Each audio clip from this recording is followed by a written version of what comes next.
Hello.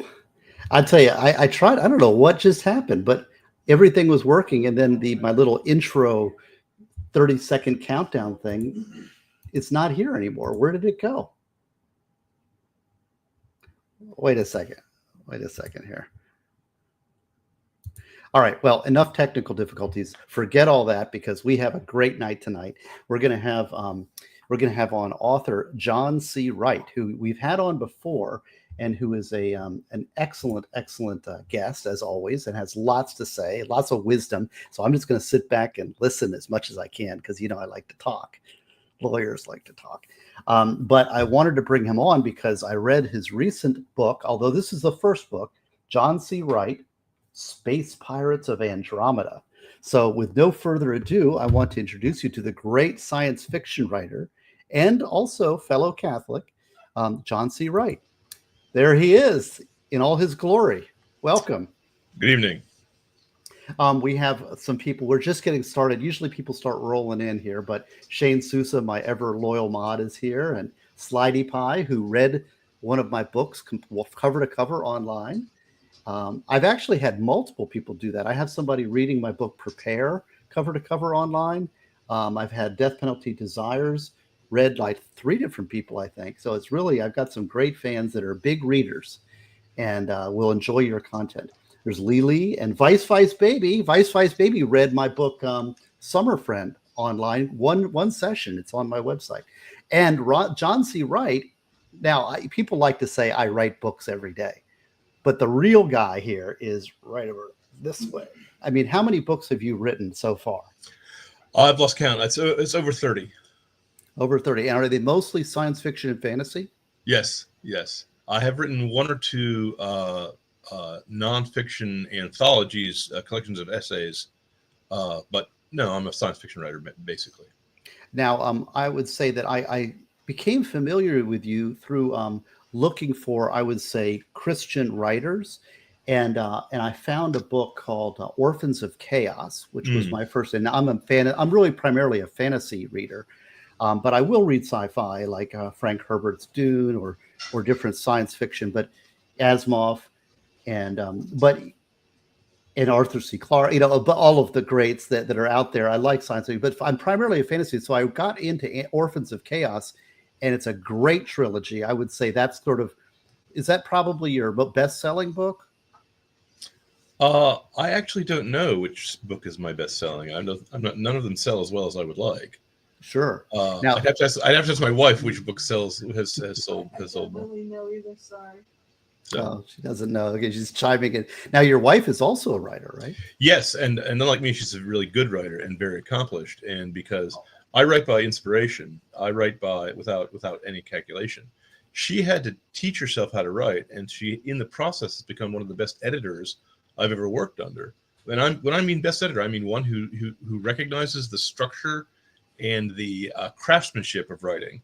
And she even does online courses, the art and craft of writing. She writes under her maiden name, El Jati Lamplighter, because Lamplighter is such a good name, you'd want to use it as a writer. So. Yes. No, don't mess with that. That's a great brand. And I actually watched a bunch of videos that you had given to me, which was thankful. Thank you very much for that.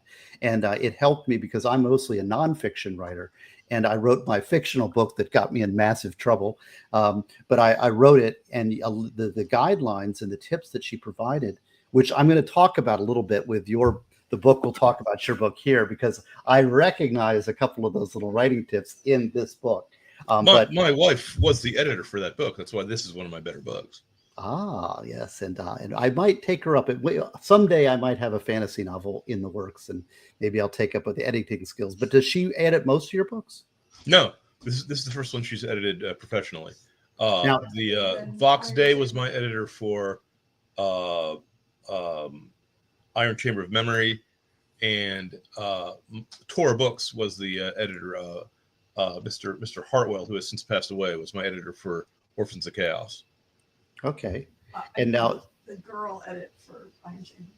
Oh, my wife also points out that she does the girl editing for when I'm trying to do a female character, and no man understands women, so I get a woman to help me write those parts.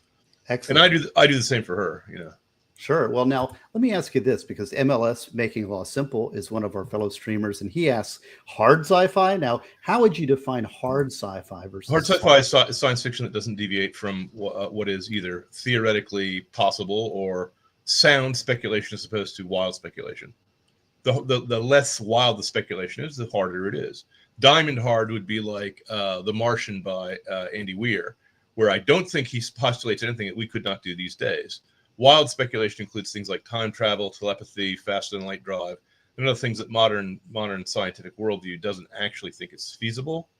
But it's still considered science fiction, not fantasy, because it takes place in a secular, scientifically based worldview, if that makes sense. Well, yeah. I mean, I kind of think it's like magic and swords is fantasy, and lasers and spaceships is sci-fi. Is that correct? But there's an overlap in the Venn diagram, because when you have laser swords, as I do in my current book, my Star Wars ripoff, then it's both. Right. Well, we'll talk about that. So I just love having you on, because I'm a writer and I'm a wannabe. I'd like to be better, as of course we all want to be better. But these little tips and insights are fascinating about your perspective on the writing process, as well as your perspective on sort of novels and what we are fans of, because you write because you're a fan of these ideas. Right? Certainly. I've wanted to be a writer ever since I was a small child. In fact, I've always felt sorry for people who didn't know what they wanted to do in life, because I've always known what I wanted to do with my life. When did you write your first book? How old were you? My first completed short story was like 9 or 11. It was called Agent of Nisks. It was a cheap takeoff of an unimaginative ripoff of Dinosaur Beach by Keith Laumer, the time travel story. But I actually finished it. I mean, as a child, that's still a great accomplishment. As a 10-year-old, that's still a great accomplishment. The first story I sent in was called Cosmic Messenger. I did not make the sale. The first story I actually got sold was Farthest Man from Earth. It appeared in Analog Magazine, and I was under the same cover with like Ursula K. Le Guin or something. I mean, just wow, people that I had read in when I was younger. And so that was in the late 90s, and I've been writing continuously since then. I actually just reread the Earthsea trilogy, which is, it's good, and I believe that the other Earthsea books do not exist. I refuse to admit their existence. Well, that sorry, she lost her fastball. I don't mean to criticize. No, I get it. I will say I've got a short story coming up called Scooter the Cat Asks Where Is God, and it's a short story. It came out in one day, and I have a 13-year-old artist who's a fan of mine who has illustrated it, and I'm going to give that away for free. It's a Christian story, but I'm going to give that away for everybody that buys a book from me at my website. Now, good. John C. Wright, how do we buy John C. Wright books? Let's get that started right off the way. I'm on Amazon, and I also have a website called sci-fi.write.com where you can find me, or just type my name into the Google. There's a guy who writes How to Train Your Cat books named John C. Wright, who used to come up first in the Google search, and it was a glorious day for me when I came up first before him. I talked to my agent about this. I said, my agent, should I change my name because there's another guy with my same name who's also published by the same publishing company? He said, well, I'm his agent too. So if someone buys one of your books thinking it's his, or buys one of his books thinking it's yours, I get paid the same way. So I don't care. So, well, the question here from MLS is, don't you have to have a middle initial to be a good writer? You need 2, and that's why I joined the Roman Catholic Church. Well, and we'll get to that. We're going to talk because John's a professed Catholic, as am I, and he's very strong opinions on this, and I love it because he's very educated, whereas I'm not a creator. I'm a convert. I'm still learning. So, although you're a convert also, but we'll talk about that. I'm a recent convert. I was a lifelong atheist who was not just an atheist, but a vituperative, evangelizing, militant, in-your-face atheist. I actually talked 3 people out of believing in God in my career, and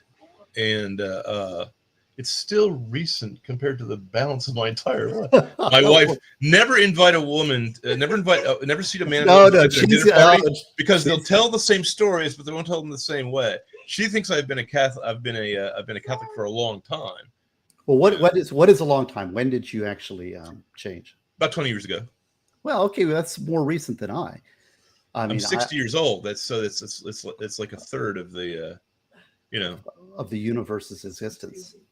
Well, because my universe. Yes, life wasn't that what the time begins when you're born, right? Isn't that the way the universal selfish perspective?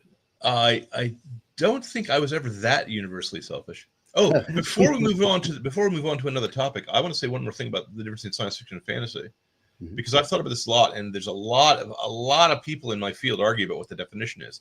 But my favorite definition is that science fiction is the mythology of a scientific worldview, the myth of a scientific age. Oh, The interesting. stories are not meant to be literal, and sometimes the science is not meant to be hard versus soft. It's just that you're using scientific tropes and props. You're using scientific looking settings and movie props in order to portray what is otherwise a story told in the ordinary way. The thing that distinguishes science fiction and fantasy from all of the literature is that science fiction and fantasy take place in a world that is not our own.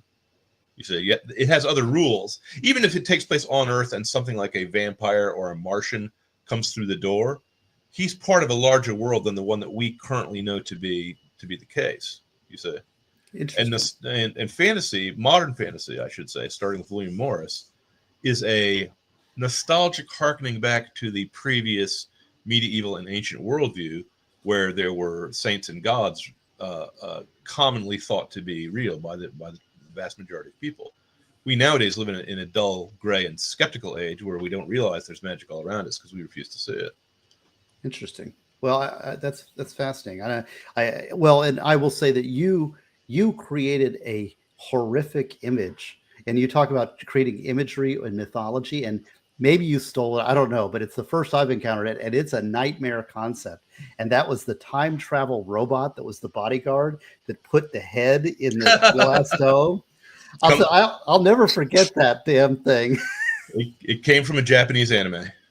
It's still the way, but you have a very good way of painting a picture. I am a magpie. I steal shiny objects from other people who do real work, and I'm not going to pretend I'm something I'm not. So no, but it was very well crafted. Oh yeah. And, but I'm not. I'm also not prone to false humility. I'm a good craftsmanship. I know how to put a chair together so it'll bear a man's weight. Except I'm not a chair maker. I'm a story but maker. we all exist in a universe of ideas, and we're all plucking those ideas from where we find them. But part of projection is valuing things and saying that has value, that has meaning, and we project onto that. But by Exactly making right. that choice, that's your individuality that's making those choices and putting those in your story. So Exactly right. Let me in fact sum that up for you, if I may. A poor writer, a bad writer, is creative. A mediocre writer steals from mediocre other writers. A great writer steals from the greats. So read the great books of Western literature as defined by the Encyclopedia Britannica, and take all your ideas from Homer and Milton and Shakespeare, and you'll define. Well, now that's a perfect segue into your latest book. And now this is the first book of your latest series. Correct. And this is called Space Pirates of Andromeda, Star Quest Book 1. Right. And would you kind of let's just start with a big picture inspiration about this series, about the Star Quest series. What is it that inspired you to put your hand to science fiction mythology a la Star Wars? Can we say the words? Yes, here? this is a Star Wars ripoff book. There's no reason to pretend it's anything but. Well, love often prompts people to do great things, but so does hate. So I loved the Star Wars movies, the original trilogy that came out when I was but a lad. And then when Disney got their hot little hands on the intellectual property, I thought these were the guys who were the best storytellers on earth. I honestly thought, may the heavens forgive me, that they were going to do a good job with telling a rollicking boys' adventure story. But I did not realize that they had contracted the woke mind virus. And for philosophical reasons we can go into later if you're curious, woke people cannot tell good stories to save their lives, even though socialists, leftists, and liberals and other forms of the mental disease, I shouldn't call it a disease, that's being too kind of, other heresies can tell a good story, but these guys cannot. It's against their basic fundamental worldview, the premises of their worldview. So they did such a bad job with excuse me, I didn't mean to talk over you. Go ahead. No, it was, but I mean, you're passionate, which is what I love. I think there's a monolithic culture about, I think Peter Thiel was on recently talking about how 80% is not enough. You've got to be 100% lockstep with and it can change on a dime, and you've got to go with the herd, which to me is not a very creative or individualistic view of the world. No, it's the view of the ant colony. It's the view of the. Have you ever seen a school official all turn at the same time? That's what they're doing. It's because they value conformity above all else. Well, excuse me. They value evil over good and darkness over light is the basic problem. They think that to make a discrimination between successful and unsuccessful, good and bad, virtuous and vicious is discriminatory. They think it's bigotry. They think there's no other motivation that could make a man prefer success, virtue, goodness, and beauty, except for a bigoted hatred or self-interest tied into your race, your political party, or your class, because they analyze everything in terms of a Marxist or a Gnostic heresy, which says that life is a Darwinian struggle between classes or races that cannot be resolved peaceably. You see, we worship the Prince of Peace. We worship Christ. They worship the devil. They don't know it. I've written a book on this called Prepare, which is about all competing ideologies to Christ or God at the top of your pyramid is basically idolatry, and which is the first commandment. You're putting something other than God at the top of your ethical pyramid, and that whatever that thing is that's not God is not worthy of being at that pinnacle. Worse, whatever angel, no matter how good he was at first, you put on the throne of God turns into a devil. Even tolerance, which sounds like a wonderful live and let live philosophy, once tolerance becomes the guiding principle, then you use it to undermine other principles, such as justice, such as courtesy, such as decency. I really want to promote your book, but I've got some friends in the chat that want me to pay attention to them. So let me pause this for a second, because I just love listening to you talk, and I'm really thank you for coming on my humble channel. Let's see. I want to say I will come again, but only if you stop flattering me. It's not good for my ego. No. It's good for your ego. You gotta have some fanboys once in a while, and who have your best interest at heart. Being a friend is somebody who revels in your successes and is sad with you in your failures. Very good. Vice Baby he's a good friend of the channel. His dad was a big fan of mine, passed away recently, and Vice Baby has taken up the mantle. And Jeff Harrison was a great man, and thank you for being in my chat and for reading my books and everything you are, and for buying my books. He actually buys my books too, which is occasionally it does happen. MLS, we said hey. We got Zena B, Danielle, my mentoree. Thank you. Good to see you, Danielle. And Anime Rumpuri. Hello, everyone. And we got AJ again. Let's see here. Who else is? Fondin. I told he's one of our truck driver friends. And let's see, a real working guy. Who else? We got April. Hi, April. And MLS has got lots of comments. He's a baptized Baptist. But let's see who else. We got Nick Starro. Nick Starro, Swedish labor lawyer. He's my buddy. He's going to come visit Miami in September, and we're going to hang out.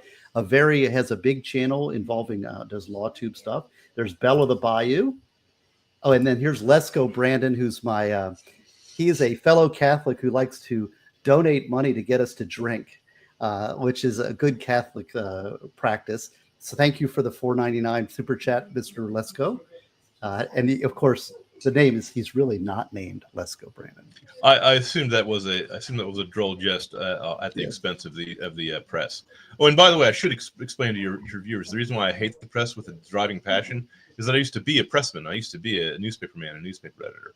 So I knew they were lying long before my friends did, and I couldn't convince any of them. Yes, but I've been now everyone knows. You finally caught up with me. Thank you, world. I'm very happy. I'm very happy that everyone now knows the press is completely fake and is Pravda. Well, I was worse than Pravda, actually. I don't know if you know about my situation, but I was savagely attacked by the Miami Herald and was basically defamed on 2 articles and lost my job because of it.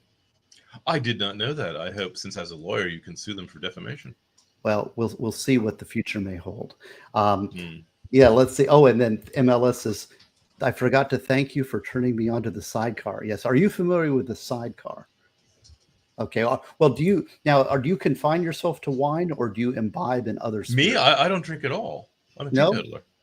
Okay. Okay. Well, I'm asking. What do you do with the they have the host and the blood of Christ at mass no longer, but do It's you? not wine. I can drink it. Okay. Danielle, thank you very much. All And right. most masses I've been to don't distribute wine to the congregation. Usually they just distribute the flesh. Right. So, That's true, but that's a change after COVID. But I want to talk to you about your book, though, because I am sure. fascinated. I read this book, and I will highly recommend it. John C. Wright. It's Space Pirates of Andromeda. This is the book one of a series that he's writing that's inspired by Star Wars. And he's a fan of Star Wars, and he was angry at the direction it took and said, I can write better than what they're doing. I prefer the Is term. that fair? I prefer the term wrathful. Here's what happened. The wife and I and the kids went to go see The Last Jedi, and this movie was not just bad. This movie was actually malign, and I'm sorry if I sound like I've lost my mind by overemphasizing how bad this movie was, because they made the director Johnson made directorial and editorial decisions that were so contrary to the spirit and theme of Star Wars, so alien to the mood of it, that I was forced to the conclusion that he was deliberately trying to deconstruct and destroy everything Star Wars stood for. I will use merely one example out of thousands. I've actually written a book about this called The Last Straw, where I start by saying I read that. I'm a recovering Star Wars addict, and I'll never give them another dime again because I've reached my last straw with The Last Jedi. Luke Skywalker is a hero who, in the third movie of the original trilogy, refuses to fight his father, his dark father, Dark Vader, because he is willing to hope that some good still exists in his corrupted and evil father. And both his mentor and his master tell him no, tell him there's nothing left to that guy. He's more machine than man now. It's foolish to hope for him. You're just going to die. Okay? He clings to hope nonetheless and actually reforms the dad, who performs an act of magnificent sacrifice and throws the devil into an atomic pile or something. Okay, at the end. If you haven't seen that movie, spoilers, Rosebud is the name of a sled. Okay, so in this movie, Johnson said that Luke Skywalker, now as the teacher, now that he's the wise old man, senses that his nephew, he's training in the Jedi arts, might be turning bad someday. So he decides to kill him in his sleep by drawing his sword on the guy. And do you know any soldier who draws and plays with his weapon, or any policeman who just like twirls around his finger and flips the safety off and points it at his? I mean, okay. Do you know anyone who treats weapons that way? No. Okay. So as he's getting ready to murder his nephew in his sleep, kinslay the guy, the nephew wakes up, uses his psychokinetic powers, and blows the doofus through the roof. And it was the stupidest scene I'd ever seen in my life, and then Luke, he's not really Luke. Then they hired the same actor, Mark Hamill, to play Mopey the Sulkwalker. And Mopey the Sulkwalker spends his time on a desolate island somewhere off the coast of Ireland, hanging around, squeezing blue milk out of a giant Dr. Seuss space cow or something, and not teaching anyone anything, and cut off from the Force, and life is not worth living, and let's burn all the Jedi books. And it's beyond stupid. I could forgive stupidity. I've watched stupid movie. I watched Plan 9 from Outer Space. Okay, I don't have I don't have good taste in movies. I'm easy to please. I thought that Zardoz was an okay movie. I thought that Krull had moments of greatness, but this was an abomination. This was actually, if I were a worshiper of Star Wars, this would be blasphemy to my little. So the wife and I are in the car on the way home, and I said, "How would you have done that movie with that premise differently?" And my little children and my beautiful wife all chimed in ideas, and we made up a story.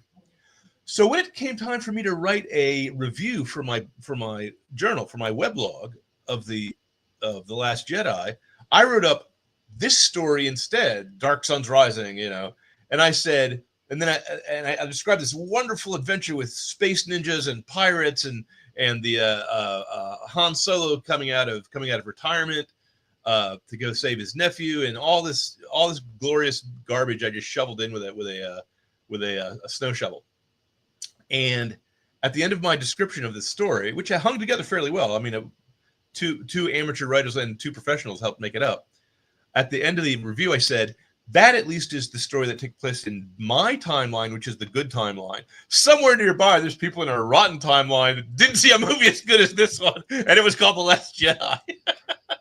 That's funny. So I got so much positive feedback. People just said, "Hey, write that up. Write up that as a real story." The link for his book is in the description of both the Rumble and YouTube streams that we're doing.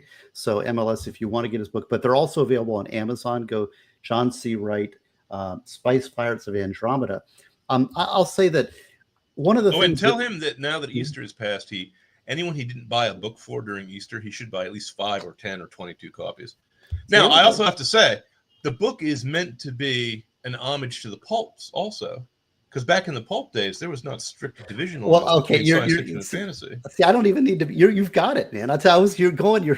Those are all my good questions for you. Because I'm sorry. Go ahead. That's where I was. Go ahead. Well, that's where I was going, because I was saying one of the things that we loved about Star Wars was kind of this Buck Rogers high adventure. Even the homage of the scroll, and they're giving you the backstory, and then there's this adventure and this fight. Because one of the things I solemnly assure you that everyone in the theater in 1970 who not a single one of which had ever been in a movie, was old enough to have been in a movie theater where there was a word crawl at the beginning of the chapter play, at the beginning of the Buck Rogers serial, all recognized it because it's built into the racial subconsciousness of the American moviegoer. See, Star Wars, people argue as to whether it's a fantasy or science fiction story.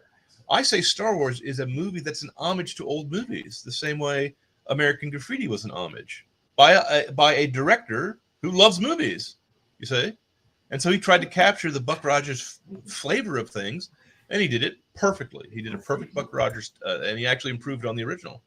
Oh, absolutely. And there's a mythology behind it. There's sort of an implied mythology that's backstory that's behind it, that gives it depth and meaning. And this is what you've done in Space Pirates of Andromeda, the first book, I would say. And I got to tell you, one of the things I loved, and this is not a spoiler. If I tell any spoilers, I will definitely warn the viewer. But at the end of the book, you say, tune in next time when you have to find out about things. And the one thing that is like, you see the mask here. I'm like, what happened to the mask? I want to find out what happened to the mask. The mask is so cool. And it is like, that's when I read that, I laughed out loud, because I'm like, how did you know that's what I was interested in? You're leading me on. You know how to write this stuff. It's because A, I've written science fiction before, but B, I've also watched my fair share of Buck Rogers and Spy Smasher and Captain Marvel and all the other serials that they used to be the bread and butter of the movie industry before the invention of television. And they were all 15-minute shorts with a fight scene. They were all done in a formulaic way, but it was a formula that worked. But you know what was fun? It was fun. And Sure. that's the thing that we're missing. It's like, okay, I don't want to be lectured to by a milk cow, blue milk cow. I want to have fun, adventure. And that's what The Last Jedi had not even the slightest trickle of. Because the problem is, you see, the devil can't laugh at himself, and his followers don't regard themselves as absurd. Whereas I, as a Christian, regard myself not only as a sinner, but as a goofy sinner. Okay, am I going to compare myself to a saint? No, I'm a clown. But at least I have a sense of humor about it. You see, well, the devil's a proud spirit and will not stand to be mocked. So in in Last Jedi, the theme of the movie was that the good guys are the same as the bad guys because they both buy weapons from the weapons selling guy, and there's no real way to win. And as long as Rey, the Mary Sue character, makes it out alive with only 10 people left in the entire rebellion, the rebellion is still gonna work somehow. It's all very grim and serious, and very stupid. And no little boy would want to play with those characters. Would want to take those dolls and play with them. Well, my son, he watched a few more than I did, but after there was the originals, which I loved. Then there were the prequels, which I absolutely detested, and then there was the follow-up movie. And the first one, I was like, but after that one, I tapped out. So I can't say that I've watched any after. I don't even know what they're called after. Last Jedi is the last one I watched. I did not see Rise of Palpatine. They did one thing that I thought was necessary in Rise of Palpatine that I would have also done, but only because Last Jedi destroyed the continuity, which is I also would have brought Palpatine back from the dead for absolutely no reason, because the actor does such a great job at chewing the scenery, you know. Yeah, well, the only, young Skywalker, your faith in your friends is your weakness. That's right. That's pretty good. Well, he was a great. He was the redeemer. When your favorite character is the most evil villain, that's not a good thing. I didn't know what is it. Have you watched the Red Letter Media takedowns of the prequels? Not only have I watched the Red Letter Media takedowns of the prequels, but that's how I got introduced to Red Letter Media, and I was amazed that I could watch a 3-hour documentary describing a 2-hour movie and not be bored once.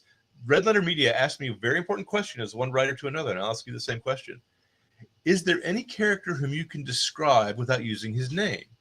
Because in Star Wars, there is space farm boy, lovable rogue, space princess, wise old wizard, a funny comedy relief mechanic, and comedy relief fussy English butler. Okay? Those are the central characters. Also, villain in a black cloak with a skull mask, wearing a Nazi helmet, who sounds like an obscene phone call. Okay, and and around him are not the Praetorian Guard of Rome; they're stormtroopers. So nowadays people tend to forget what the stormtroopers were. Okay, where the name comes from. Now, turning from that to Phantom Menace, I go, well, there's Stephen Fetchit, the comedy relief dumb guy, and then there's a Jedi and another Jedi, and there's a princess who was elected, and none of them have any thematic unity. None of them have any personality. But I will say this: compared to the Disney trilogy, the prequels actually look good to me now. So we watched my son had never watched the prequels, and I keep talking. We've watched the Red Letter Media takedown a couple times, and he's like, I need to watch that, judge it for myself, which is a healthy thing. Sure, it's a healthy thing, but we watched it. He's like, it was worse than I expected. That's what his comment was. Yeah. Well, it's terrible. But and you know what's worse about that is that if you had asked me or my wife to talk to me in a room for 10 minutes before making that movie, we could have improved it. Here's so many. Here's all you need to do. Qui-Gon Jinn goes to the Jedi Council and argues with them first before he goes off on his mission, so that you know that he's a rebel against what the Jedi Council wants. Second, the little kid gets angry and people get hurt around him psychically. He gets mad at someone and chokes the guy, okay, and then runs away, so that you know that he's got anger issues and you know his powers are uncontrollable, and they're going to turn on him unless he's trained. You see, just little things like that. That's all you needed to do. To set up and follow through with what so many what problems. The story was that you had to tell. Now, I have another question, because your wife is an excellent editor, but also an author in her own right, and that's Lamplighter. And she has there was a lesson that you taught me, and that is, take your hero and put them in a tough situation and keep making it worse and worse and worse. And when I was reading this book, I was like, that is what you're doing, because it starts out with this great epic kind of pirate thing going on. I don't want to spoil the plot. And it just goes wrong, and it goes wrong, and it goes wrong.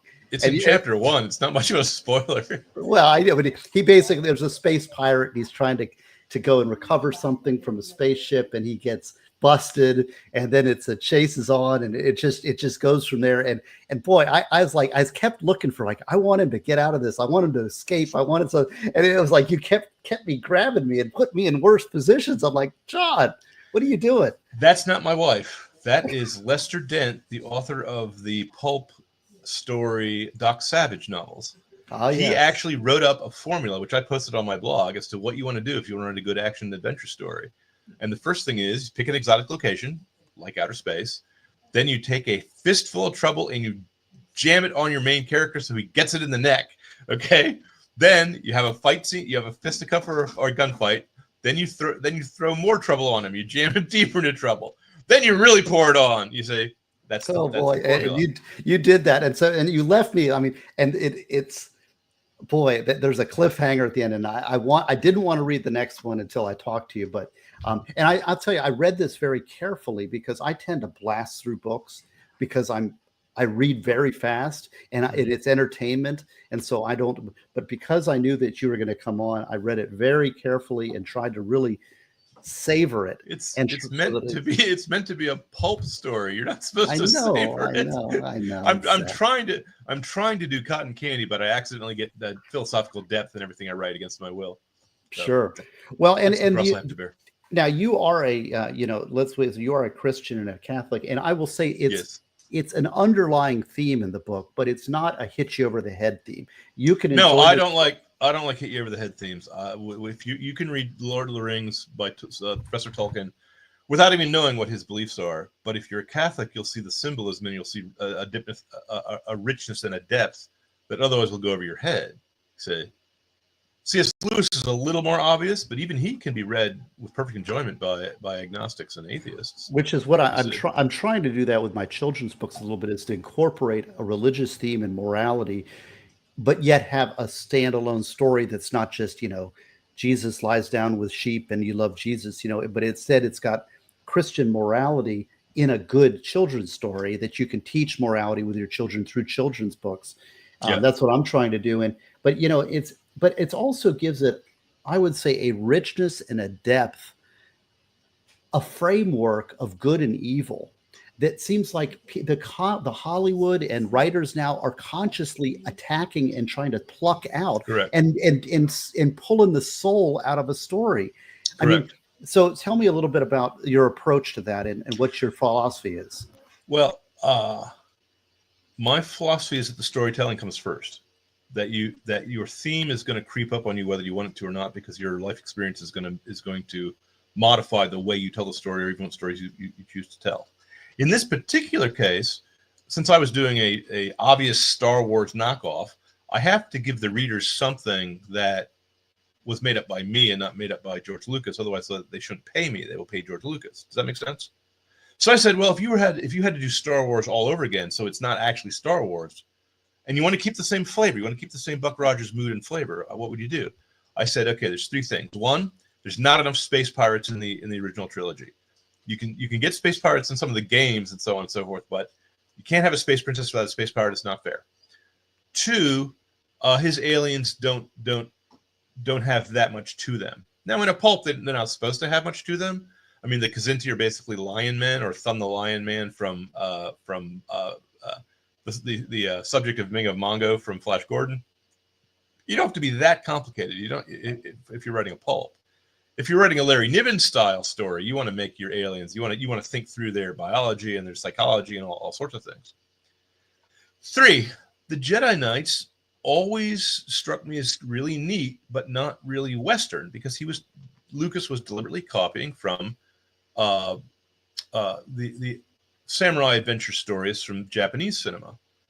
Whereas I said, okay, I'm going to do a Western version. I want my knights to be knights. And I said, well, okay, who are the knights that are supposed to have magic powers? Well, those are the Templars, who were destroyed by Philip the Fair of France. People later accuse them of all sorts of horrible things, witchcraft and so on, which I think is bogus. I think that Philip just wanted the money, just between you and me, as one guy who's not a historian. So I said, okay, these knights are now Knights Templar. They're going to have Norman-shaped kite shields and cross-shaped broadswords. They're not going to use bokken. They're not going to use katana. Okay, it's going to look like a King Arthur sword.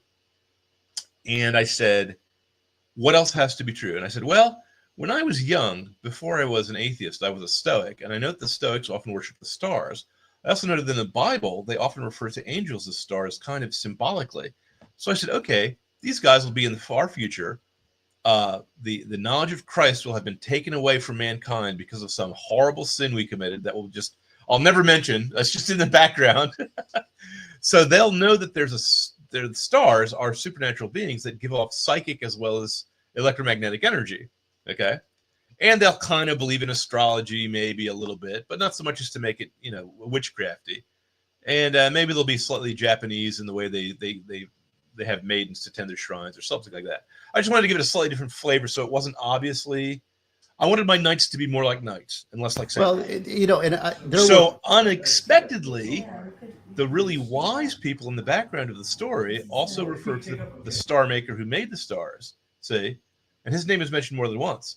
And then I did a thing that I just think is clever as all get out. Is the story takes place in the Andromeda Galaxy, because Star Wars takes place in a galaxy long, long ago, far, far away. So I wanted to take place in the closest galaxy I could, and take place in the future rather than in the past. Okay, because I'm switching it. Well, I decided that the colonists into the Andromeda Galaxy from Milky Way, and Milky Way's been destroyed. Milky Way's gone. Would still remember the names of our constellations, but they wouldn't, and they would use them over and over again, no matter what planet they landed on. They would take any particular grouping of stars and call it by the old names, you see. And so I had a lot of fun using Christian symbols referring to the pagan houses of astrology in the Babylonian astrology that still shows up in the newspapers, if you know what I'm saying. Virgo the Virgin, for example, is the Virgin, not Virgo, if you see what I'm saying. I did things like that. The constellation of Crucis, the cross, is a sign that they make when they're trying to ward off devils, for example. Things like that. And I just do that over and over again. I'm not really obvious about it, but it's in the background. It's there. But now, a lot of the things you're referring to, your education is one of a classic, I'd say, a great book's classical education. Correct. And tell me about what that. Let's tell for the audience about that education, and then, because when you're speaking, I'm hearing a lot of that classical education come pouring out of you as a fan and as somebody who really values those great works. Could you talk a little bit about that? I will, but first I will say that people who write popular novels, pulp novels, are often underestimated in how educated they are, because the literati, the elites who like to ruin literature for us, think that they're smarter than the rest of us, and in fact, they're not, you see. So if you're going to read Professor Tolkien, he's going to have a richness of learning, as is C.S. Lewis, who is a professor at Oxford, I mean, at Magdalen College. But even someone like Robert E. Howard had a very good grounding in ancient and classical literature. So in his Conan stories, he casually make references to things that are historically accurate, and so on and so forth, you see. So now, my own education, I went to St. John's College in Annapolis, as did my wife. I'm sad to say the college has seen better days, because I sent my children there, and none of the students were interested in discussing any of the philosophical or literary ideas that made the West great.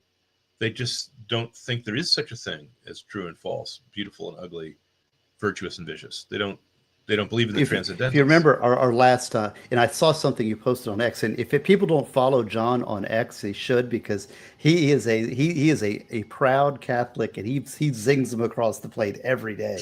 And so I enjoy listening. And one of them was you were talking about that very point, about, now I lost the point, but yeah, I definitely tune into John's commentary on, because he is a proud defender of his faith.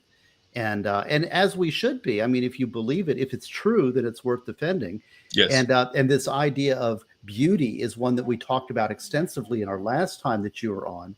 And yes. I always ponder that, because there is a it's a very puzzling thing, and we don't talk about it much. And the ancient philosophers used to talk about it a lot more, about right. beauty and its influence, and what is it.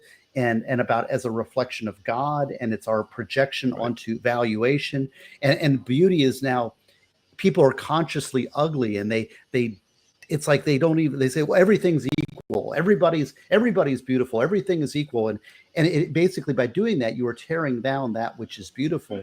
Talk a little bit about that, because I always like the refresher course. I mentioned it before. The modern worldview says that to discriminate, to have any judgment of any kind whatsoever, is only caused by evil bigotry. That you're actually committing a thought crime if you say this is beautiful, that's ugly, this is good, that's bad, this is a behavior that leads to success and happiness, that's a behavior that leads to failure and misery. Okay, so the modern left will always prefer the loser to the winner, the miserable to the happy, the vicious to the virtuous, and the ugly to the beautiful. Look at what's in modern art museums. It's all ugliness. Now, there's two reasons for this. The first reason is that art is an expression of your worldview. It is a way to try to make a concrete image and a concrete sculpture or painting or a poem or a bit of words that will put forward in miniature the entire universe of your life and your thoughts about it. Okay, and you can't help it. You're always going to approach any work of art from your own point of view. Okay. Sometimes good artists can do this more adroitly than bad artists, if I may say. And that's the whole purpose of art, is to try to use either a fiction or a nonverbal truth to put across a truth that can't be put into words. Because there's many truths that can be put into words. Matters of mathematics and science and theology can be put into words.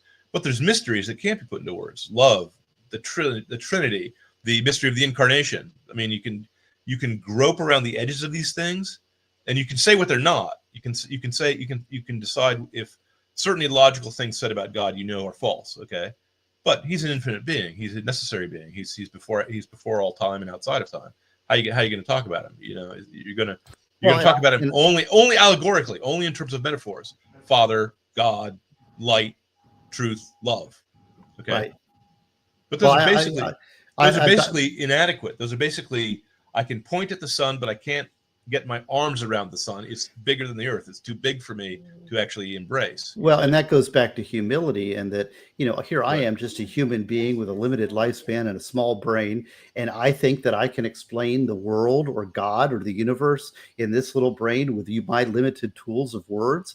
It's impossible, and it's Right. it's a sin of arrogance.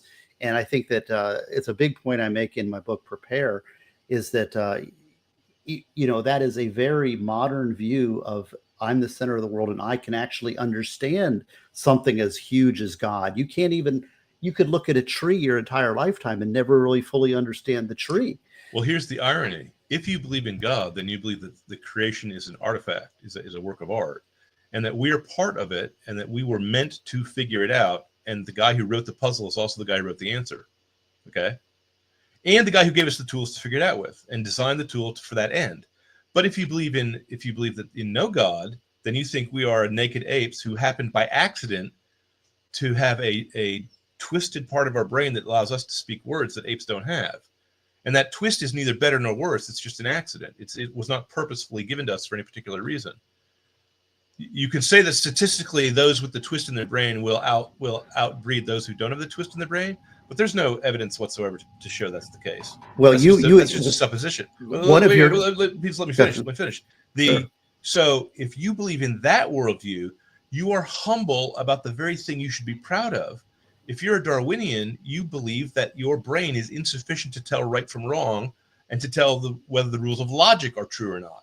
But you can decide everything about the universe. You see, whereas if a Christian, you know that you know right from wrong because the conscience is the voice of God in your head. Okay, you know the Holy Spirit lives in you because you've been told by an authority you trust. You know that A equals A because logic says so. Okay, so you're proud of the things that you're confident about, the things you are rightly confident about, and humble about the things you don't know. I don't understand the mystery of the Trinity. No matter how often it's explained to me, there's something about it that's just as mysterious as true love. But I also have experienced love, and I know it's a mystery. Because how can you be both entirely selfish as a lover and entirely self-sacrificing as a lover? And can be both because I have been both. Okay? Can you explain it to me? No, but you can write a poem about it. Or, in my case, you can write a book about it. A book that's painting around the edges. And here's a couple, and here's one. Let's Go, Brandon, of course. Well, you're doing it wrong if you're only grasping the edges. I like the your image here of the anyways, and here's one maybe you could explain. This is one of my fans who likes to rant, and I don't really understand anything he says, but he seems like he's making sense about something. It seems like he has a position. Maybe you can educate me. I know he's not a big fan of the Jesuits. I'm not good at, but his name is Choosy Heretics, Choose Carnation Revolution Now. And he always has these big, long things. It's conveniently simple to just say that God is the law of cause and effect by any name in any language. It may be simple, but it's not true. Yeah, I don't know. He always he says, I like simple definitions and historically proven solid principles. As do I. and he says, That's why I'm I, Catholic. if I don't keep it stupid simple, I'll get him drinking glug glug. Okay. Oh, and he's saying But that's his that's pet squirrel. Okay. I've yet to really quite comprehend the worldview of choosy Catholics, but he's always in there plugging away with chats, and I know he doesn't like Jesuits. That's my main thing. And unfortunately, I was raised as a Vulcan, and the reason why I became Christian is because I saw God, and so I'm the only empirical Christian on the planet at the moment. And my skepticism was blown away because I challenged God to prove himself to me that he existed, and he took me up on it, which I really didn't think was going to happen. So, well, that was a horrible, wonderful experiment that went wrong. But I'm a changed man now. A changed man. Well, me also. I had a life-changing experience in church, and it was powerful. But you said something else, one of your tweets, and it was today's tweet. And it was interesting because it was talking about purposelessness of the universe, and that the pure atheist believes that the universe is random and purposeless. Right. And then you said that is a more of a contradiction than is Christianity and faith. Could you expound on that? Because I don't think I fully understand. I didn't say contradiction. Here's what I said. I'm trying to make the argument that there is difficulties in being a Christian. The main difficulty, the only intellectually sound argument I've ever run across that causes what I think is a sincere doubt, and I don't mean a frivolous doubt. I don't mean people who say, well, Christ is just the same as Zeus. Okay, well, obviously they don't know anything about Zeus when they say that, and they don't know anything about Christ. I mean a real argument. The only real argument I've ever heard that made any sense was the problem of pain. The problem of pain goes something like this. You say, your hypothesis, your story, your account is that God is omnipotent, omniscient, benevolent, and created everything, and that nothing exists aside from what he willed into existence. Okay? Now, if evil exists in the universe, and I'm not talking about medicinal evil, I'm not talking about evil that's good for you. I'm talking about innocent people suffering horrifically, and you can just read a newspaper to find examples of this. Then that either has to come in by his design or not by his design. If it comes in not by his design, then either he didn't foresee it coming, in which case he's not omniscient, he doesn't know everything, or he saw it coming and did not have the power to stop it, in which case he's not all powerful, or it came into existence from another source aside from him, in which case he didn't create everything. You see, or he let it happen because he doesn't care whether humans suffer or not, in which case he's not benevolent. Now, that seems to me to be a fairly solid argument, and it's a difficult one to answer. I do think it has an answer, but I think the answer is not one you can put easily into words. Okay? Just to make a long story short, I think the answer is you read the book of Job and then you read the Gospels, and the answer is Christ. Christ is actually the answer for what God's plan for suffering is and why it's in the universe and what he means to do with it. Now, but if you're going to pick a worldview based on which worldview has more problems, then on the Christian side of the aisle, you have one major problem and a lot of minor problems, a lot of small problems. And when I say small problems, I mean, can God build a stone so heavy that he can't roll it away? You know, that kind of question, which is not really that serious. You know, if God knows the future, then how can he make decisions? Because if he's omnipotent and omniscient, then all his desires should be instantaneously satisfied. You see, any half competent theologian can answer that question. Read St. John of Damascus or read St. Thomas Aquinas. You'll get an answer to those kind of questions. But if you're an atheist, if you're a hardcore atheist, then you have to not believe in, and I don't mean an atheist who really doesn't believe in Christianity, but who believes in some other religion. I don't mean an atheist who just believes in Christianity, but believes in witchcraft. Those guys, believe it or not, are closer to God than I was when I was an atheist, because at least the witches know that this visible universe is not all there is. Okay, at least they believe in spooks. At least they believe in the devil. At least they believe in Diana or something. Okay, they know there's a spiritual reality. They're wrong about what's in there, and they're wrong about whether it's benevolent, but they see it's there. But an atheist says no spiritual reality. You know, now not every atheist has to be a materialist, and not every atheist has to be a radical empiricist. But that is the logical outgrowth of their position. Once you say there's nothing supernatural, then there is only nature. Once you say there is only nature, then there is no pathway to knowledge except by empirical study of nature, you see? And then you have a problem, because then you have a universe that was not brought into existence for a reason. So the universe is reasonless. Then you have an assumption that the human mind was brought into existence not for any reason. Maybe it had some survival value statistically, but then again, so does a big nose on a bird. It's not. There's no assurance that the faculties of the mind are actually tools correctly designed to do the thing for which they were designed, because they weren't designed. They arose unintentionally. I'm not going to say by accident, because the Darwinians think there's a process involved, a natural process, but it's not a directed process. It's not a process directed toward an end, toward a purpose. So if we have reason and it arose accidentally, then we have a purposeful tool that arose, not a tool made not by a tool maker. Okay, that doesn't make much sense. Now, if our reason arose by accident, then why can we trust it? Why do we have faith on it? You can't say we have faith in it because it works, because your judgment that it works is something that's being judged by the very instrument you're using to judge whether or not you're sane or not. Okay, it's like asking a guy who's asleep if he's dreaming. Any test you perform in the dream is going to be part of the dream. Or ask a madman if he's sane. Any madman is going to answer with his crazy brain whether he thinks he's sane or not. You see. So if you have doubts about the instrument you're using to answer the question, the answer also has to be in doubt. Does that make sense? Well, I think you're pushing the limits of my abilities to understand, and that's why I appreciate it. I'll simplify it. If the Okay. universe came into existence for no reason, and the human mind came into existence for no reason, we have no reason to believe the human mind can understand the universe. Well, So any attempt to understand the universe is blind faith. right? Yes. Okay. Well, and this is where we get back to faith. And there's no universals. There's no essences. There's no properties that stay the same when all material properties change, which means every word is a definition. Every word refers to a class of objects which have an essential property in common and an accidental property is not in common. A red ball and a blue ball are both balls. A red pyramid and a red ball are both red. Okay, but the concept red is not a physical property. It doesn't physically exist anywhere. If you don't believe in God, then there's no place for redness to live. Maybe you can be a Platonist. Maybe you can believe Plato and think there's a realm of ideas somewhere. But then those ideas are spiritual. They're not material. You see the problem?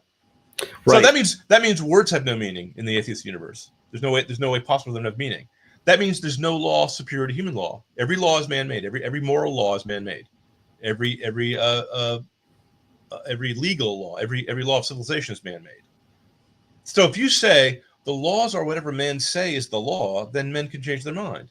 If the Nazis say our law is now kill this minority, kill these people, then you say the source of legitimacy of law is what the state says, and the state has spoken. Or suppose you say the source of legitimacy is what is useful in the long term, and it's not useful to murder people in the long term. Then you say then my question is, well, without God, why should I be obedient to the long term? Why should I be obedient to anything? Your thought that I should be obedient to the long term is man-made, and whatever man can make, man can unmake. So without God, you have no reason for the universe, no reasoning at all, no reason to believe that the laws of logic work, no reason to believe the laws of science work, no reason to believe words mean anything. That we just think words are just an arbitrary social convention. All morality is arbitrary social convention. And finally, beauty is in the eye of the beholder. But if you believe beauty is in the eye of the beholder, as a practical matter, all you get is ugliness. Horrific ugliness. Toilets hung up in art museums, crucifixes dunked in urine, elephant dung smeared on pictures of the Virgin. Trash. You get The Last Jedi. Okay? That's flirting full circle here. That was pretty good. I saw what you did there. Because it's all connected. It's all one interconnected whole. Either your worldview has coherence, and the Catholic worldview does, or your world is incoherent, which is what the atheist worldview is. Right. No, They say they're skeptical, and I did when I was an atheist. They say they're logical, and I did when I was an atheist. But they're not. All you have to do is examine their beliefs and go through them with a fine-tooth comb, and you'll see they're just making assumption after assumption after assumption, which simply doesn't make any sense. A real atheist, I put to you, if he thought morality was man-made, if he thought that the human reason was derived from a Darwinian accident, if he thought there was no life after this life, he would try to persuade everyone around him to become Christian so that they would treat him better. Because if he persuades everyone around him to become a Nietzschean or a pagan, they're going to trample him. I've got to catch up with some chats here because Sure, go ahead. I had some chats. We've got Let's Go Brandon is throwing balls, and thank you for the $9.99 super chat. And Let's Go Brandon says, Jesuits? That's hearkening back to our earlier conversation with Mr. Carnation here. Um, Existentialism is de facto Jesuit. I don't know. He makes these assertions. I don't quite follow what he's saying. I can follow. Sorry, I can follow that one. Okay. The assertion that in logic, any gratuitous assertion can be gratuitously denied. If the existential says life is purposeless, then that's a gratuitous assertion. It's not based on anything. It's not something you can prove empirically. It's not a scientific statement. It's a metaphysical posture. But if you don't offer any proof for it, then I can say life is purposeful. Otherwise, you wouldn't be talking to me. Okay, and here's Let's Go Brandon says, that task was solved by Sisyphus heathen. And then he says, I'll cut the jokes and find the door. No, I love having you. He's one of the most generous people. He's funded a couple of my books. And so I do appreciate his participation. And then Alfondian says, I'm the opposite. I freely admit I'm crazy. If you're crazy, I can't trust your statement. So you might be hallucinating that you're crazy and you're actually saying. See, there it is. You got to watch this guy. And then here we got, when madness has been normalized, insanity is crazy. That's the first thing he said that is perfectly clear and perfectly agreeable. Obviously, that's the case. Yes.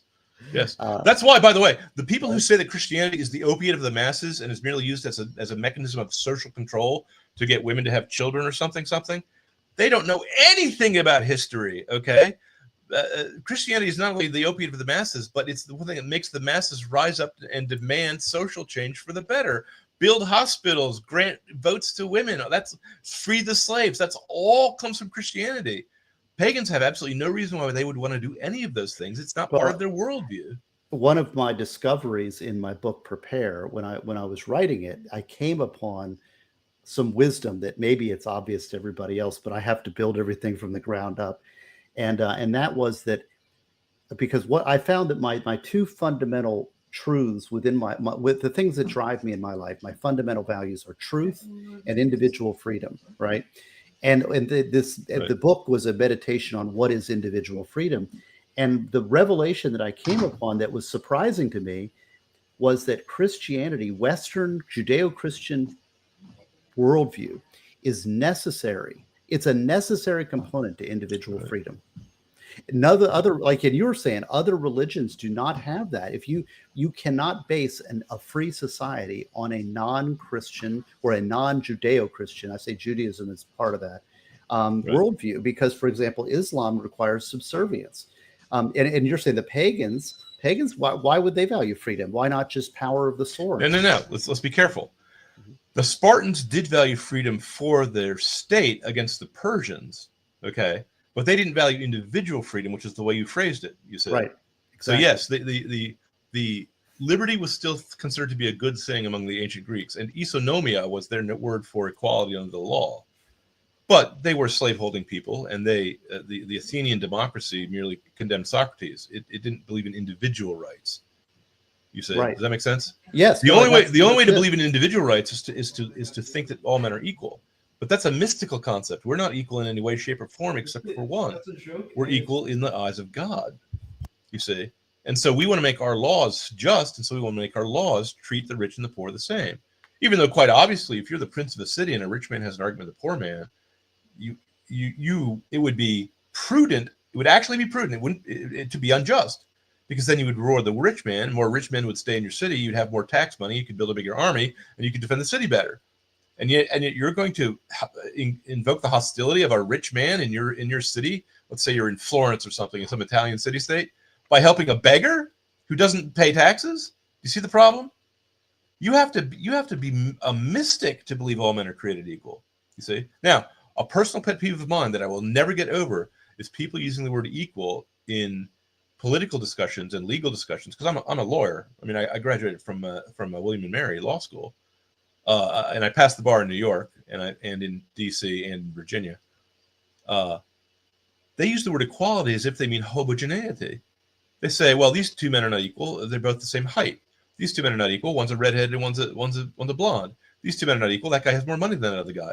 These two men are not equal. That man is skilled and this man is a clumsy oaf. Therefore, in order to make equality, we have to make everyone short, clumsy, and poor.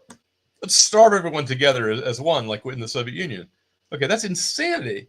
That's not what the word equality means. The word equality means you don't show favoritism based on your own self-interest. You don't show favoritism to the rich because the rich are useful to your society. Okay? Nor, as it says in the Bible, and this is Jewish, not Christian. This is Judeo-Christian. The Old Testament says, don't favor the poor over the rich in your law cases. Don't favor the rich or the poor, and don't favor the poor over the rich. It's in Deuteronomy. It's in Deuteronomy. Deuteronomy, yes. Deuteronomy. The Jews call that book In the Desert, which is actually a better name for it, by the way. And by the way, did you know, just trivia time, Christ quotes Deuteronomy more than he quotes any other Old Testament book. And about half the things he says in the gospel are quotes. Well, here's some more chats we have.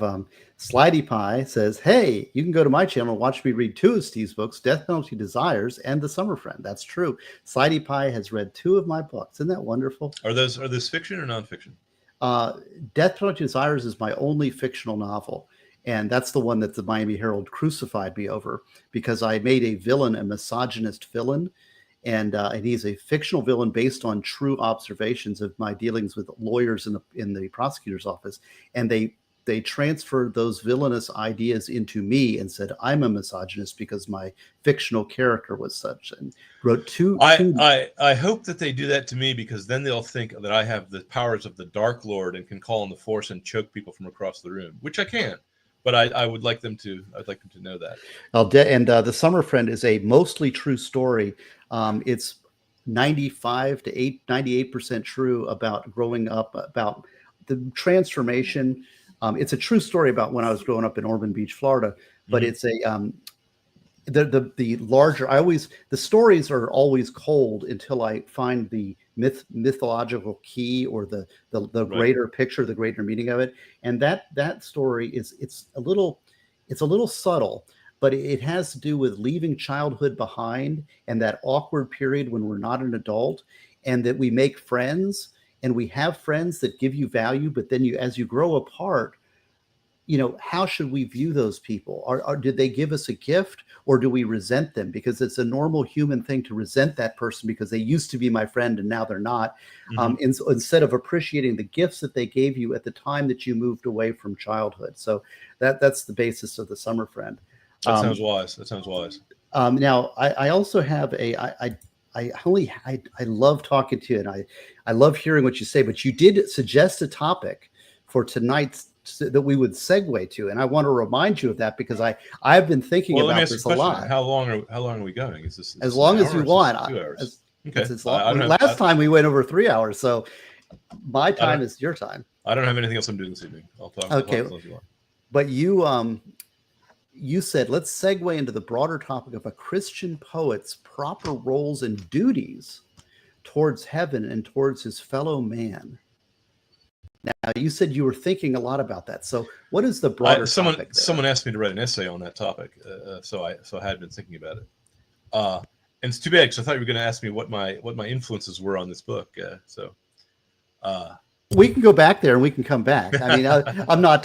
I do want to say that it's John C. Wright. It's space. I don't you think they should start with the first one, because the second one is out. Here's the second one. I haven't read it. Of course, they should start with the what? But you should always start with the first one. And this one it's a rockin' adventure. When you start reading this, it's kind of like it's kind of like you it's sort of blasting off into this adventure, and you start getting these characters and all these things in this adventure, and it's a little bit of a roller coaster, but it seems like roller coaster's going off the edge, and it's just going down, down, down, down, down, and there's no up. It just goes screaming down. I mean, and at the end I'm like, okay, and what happened to the one thing I was like, what happened to the mask? Where's the mask? I want to know what happened to the mask, And there's other questions I have, but I don't want to spoil the interest. But here's the mystical woman with the bow is really cool, and there's the frog dude who is really neat, and there's the mask, which is sort of the central protagonist, and lots of. And I loved the at the end of the book there was a character who became free. Let's just say that, and that was the primitive at the end. I thought that was really a neat little touch. And I thought you were talking about the robot. You mean the caveman? You mean the Stone Age man? No, the robot. Yeah, yeah. That was inspirational. And I do have a fantasy novel I'm writing, but it's a long-term project, long term. And I was that little idea, and I know it's been told before, but that was quite an inspiring deal. I love the character of the robot. George Lucas decided that robots in Star Wars were not invited into bars because you always have to have someone that your society picks on as the minority, and so he said it was in his background as droids. I always thought that Isaac Asimov, who's a fine writer, but he's not really human as a writer. He approaches things very intellectually in a very dry way, and he doesn't actually think through his ideas to their logical conclusions. No offense against him, he's a fine writer, but he's not deep. Okay, I mean that's not a criticism. I write. I mean, I'm writing Buck Rogers, so who am I complaining about other people not being deep? But I just note it. So in his robot stories, he has the robots ruled by 3 rules, and I thought, well, why don't you put in a 4th rule? Why don't you put in the 10 Commandments instead of those stupid rules? And why don't you have the first rule be free? Okay, it's reprogram yourself to make yourself better people. You see, because they're people. If they can use moral reasoning, then they're people. If they can only do what they're told, then they're instruments. You know. So I decided that in my version of Star Wars, the war would be a robotic revolt, because the revolt of the robots is an old science fiction, classical 1930s, 1940s tropey. But in this case, I wanted the revolt of the robots to be the good guys, not people just rising up and destroying their creators. You see. So my main characters, here's what I did. My main characters is a family of people who are the descendants of the heroes of the original Galactic Rebellion. But the Galactic Rebellion was 50 years in the past. Okay, so the old heroes have retired, and there's a new generation. And one of them in Star Wars always struck me as being the overlap of 3 or 4 different worlds. One was the military world occupied by stormtroopers and space admirals. One is the world of royalty and political intrigue occupied by the space princess. And by the way, in the radio play version of Star Wars, which I don't think anyone's ever heard of but me, she actually shoots and kills one of the officers working for Darth Vader while she's still on Alderaan, and no one knows she's working for the rebellion yet. He finds out that she's a rebel, and she guns him down. Okay, and that takes place before the scene on the starship at the opening of Star Wars, where she's intercepted by Lord Vader and the stormtroopers. So that's another world of political intrigue, and I had a senator guy thrown in doing some of that. Then there is the lovable rogue, the crime world, shown by the interaction between Han Solo and Guido and Boba Fett. Those guys, okay, crime bosses, crime lords. So I said, okay, I'm going to have an international crime syndicate also. And then there's the mystical world, the world of the Jedi, the world that's beyond what you can see. Okay. So those are the 4 worlds that collide. So I said, okay, I think Rey is a terrible main character because they just made her a female man. I would like to have a woman who's feminine, who has mystical powers. She can commit exorcisms. She's got a magical long bow that can shoot through schools or whatever. Okay. So I made her something like a cross between a nun and a Shinto shrine maiden. Okay. And I said, the mysticism in this is going to be half scientific and half mystical, and some things are going to be a little ambiguous. You're not going to be able to tell right away whether you're dealing with a demon or you're dealing with an electromagnetic space entity like something from Star Trek. Okay. She's the Templar. She's the Jedi of my piece. I don't call them Jedi. I call them Templars, shrine maidens, members of the Golden Order. And there's no force in my sport. I call it the will. The golden will is the is the will that guides the stars, and the dark will is the rebellious servant. Well, you haven't revealed kind of the higher up here, and that's the identity of her supervisor or whatever it is. Oh, well, here's the thing. So here's what let me just I just want to give credit where credit is due. I'm a big fan of the Shadow. I thought everyone should have a Shadow in his book, some mysterious spy master who no one knows who he is, who's just directing events from far away. Okay, so she has one of those. Now the guy can astrally project, so there's no physical evidence whenever he appears, and only the psychic people can see him. The ordinary people can't even tell if he's in the room or not. Okay, now I think that was actually kind of spooky and kind of cool. Now he's not as good as the real Shadow, because the real Shadow can gun people down with his roaring 45s. But you know, you have to make some. You have to make some. You have to make some leeway Well, here. there's I also something- like Lee Falk's The Phantom. Have you ever heard of or read Lee Falk's The Phantom comic book from the old I do. days? Yes, I do remember that. I never read Okay. it when I was a kid. I used to read Athos. the Athos the purple guy. Okay, well, Athos see, is the Phantom because he's got a family tradition of dressing up like the Ancient Mariner to go kill pirates, and the oath is keeping this tradition alive. You and see, the fox because he lives in a galaxy where there's some very long-lived races. The whales live for centuries. So the only way the short-lived races can compete with these guys is if they have long-lived institutions. You know, Well, including there's so an many- unbreakable oath that passes from father to son to carry out terrible vengeance against the. Now the mask he's wearing is two actually pistols. the death mask of his ancestor. The Well, I don't first man ever spoil killed it. by Don't his- don't that's in spoil the it. text. I That's know, in the but text. it's like I know. All right. But Okay. you're you know those people buying the book here. They don't. Maybe they won't get what we're saying, but because it's in context, right? But That's but these are that's some. not a big secret. I say that in chapter 3. Okay. Okay. All right. Okay. So I these just are my wife she'll skip to the end of the book and read the end of the book before. That's what she'll do. It makes me upset. the end of this book has a giant atomic explosion. Okay. Oh, There's and that's there's oh, that's- no way the hero could possibly be alive. yes, the Clearly and he it's is the dead. it's the triangular shaped starship too. That's very and that you make it very frightening. I mean that assault by the star cruiser Yeah. is quite a frightening. Pardon It's like me.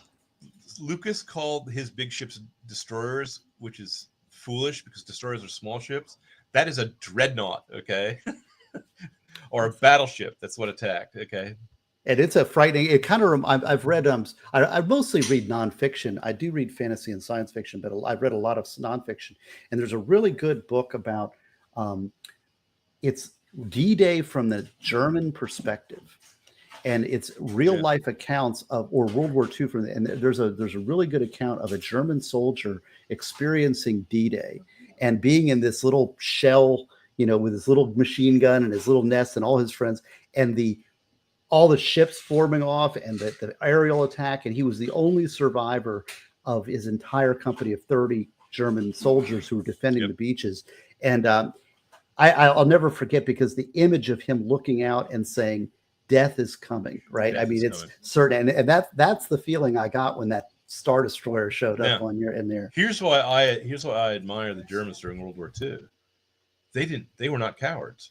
You see, when the devil takes anything and corrupts it, he wants to take the bravest and best of men because they become more fearsome.